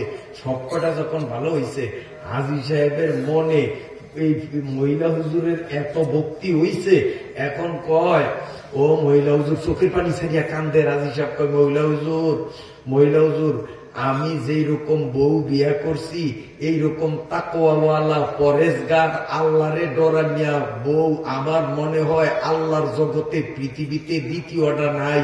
আমার বউর মতো ভালো মানুষ নেককার দ্বিতীয়টা নাই। আর আমরা এমন বউদেরকে নিয়ে অনেকে সংসার করি, আমগো বউটা যদি মরিয়া যায় তো স্বামীরা কয় খোদার গজব দুনিয়ার থেকে গেছে, আমার কপালটা ভালো হয়েছে, কেউ আমি ভাবছি, ঠিক না? বউদের ব্যবহারে স্বামীদের মনে এত কষ্ট যে বউ বললে স্বামী আফসোস করে না, কবরে খোদার গজবে নিচে ভালো হয়েছে, আরো আগে মরণ দরকার আছে। নাউজুবিল্লাহ। এই জন্য বৌমার রাত বেশি হয়েছে, আমি তোমাদের জন্য স্পেশাল কিছু নসিহত এখান থেকে বাহির করবো নিয়ত ছিল, কিন্তু ইঙ্গিত দিলাম, বাহির করতে পারলাম না, যেহেতু টাইম নাই। আমি সুরাটা মিলিয়ে দিই না, যে এই পর্যন্ত থাকবো, বদদোয়া দিবেন, কালকে ওয়াজ চলবো না, আজ যদি আপনার কষ্ট দিয়ে বুড়িয়াকে কয়েছে তো তাঙ্গিয়ে বলেনের কষ্ট হয়, কারণ বুড়িয়াকে গাও বল আছে, বলেনের গাও বল নেই। বল ফুলাইটাকে বেশি না বুড়িয়াকে বেশি? বলেন তবু মুখ দিয়ে আমি হতাম চাই, বল কি তবু জোয়ানিয়াকে গাও বেশি নেই, বুড়িয়াকে গাও বল বেশি? স্বীকার তুইব না, কিন্তু কপাল বোক আছে, যদি কথা না কর তাহলে কপাল বউ নেই। কিন্তু এইটা কিন্তু করবো কি, এইটা দশভঙ্গ, এটা বল নাই, এটা তো মায়া বিয়া দিলে আমার মায়ের কপাল করবো, তো কপালে কিন্তু বউ যুক্ত না। এই জন্য চিনলিয়া কইতেব যে বুড়িয়া করতো না, আমাকে গাও বল বেশি, নাইলে কিন্তু বউ ভাবি না। জোরে ক, বল বুড়িয়াকে বেশি না তোকে বেশি? মাশাআল্লাহ, দেখছেন আল্লাহ আল্লাহ ভালো বউ মিলিয়ে জোরে কোন আমি। এখন আমি তো করে জিজ্ঞাসা করি, এইবার জিজ্ঞাসা করি, তোগো মুখ দিয়ে কইস তোগো গাও শক্তি বেশি, বুড়িয়া গাও শক্তি কম। আমার প্রশ্ন হইল, ফজরের আজান দিলে এই শীতের মধ্যে ওই দুর্বল বেড়ারে মসজিদের প্রথম কাতারে ইমাম সাহেবের পিছনে টোকে পাওয়া যায়, আর তোর মতো বল শক্তি তোর যে মসজিদের বাড়ি দিতে পাওয়া যায় না, এইটার উত্তর আমারে দিতে হইব।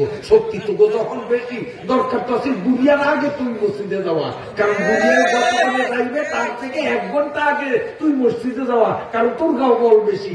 কাজী তুই যখন মসজিদে পাওয়া যায় না, বুঝা গেল বুড়িয়ার গাও বল আছে, তোর গাও বল নাই। তোর দাদারে বিয়া আরেকটা করাইতে হইব, তোর কপালে জীবনে বিয়া নাই।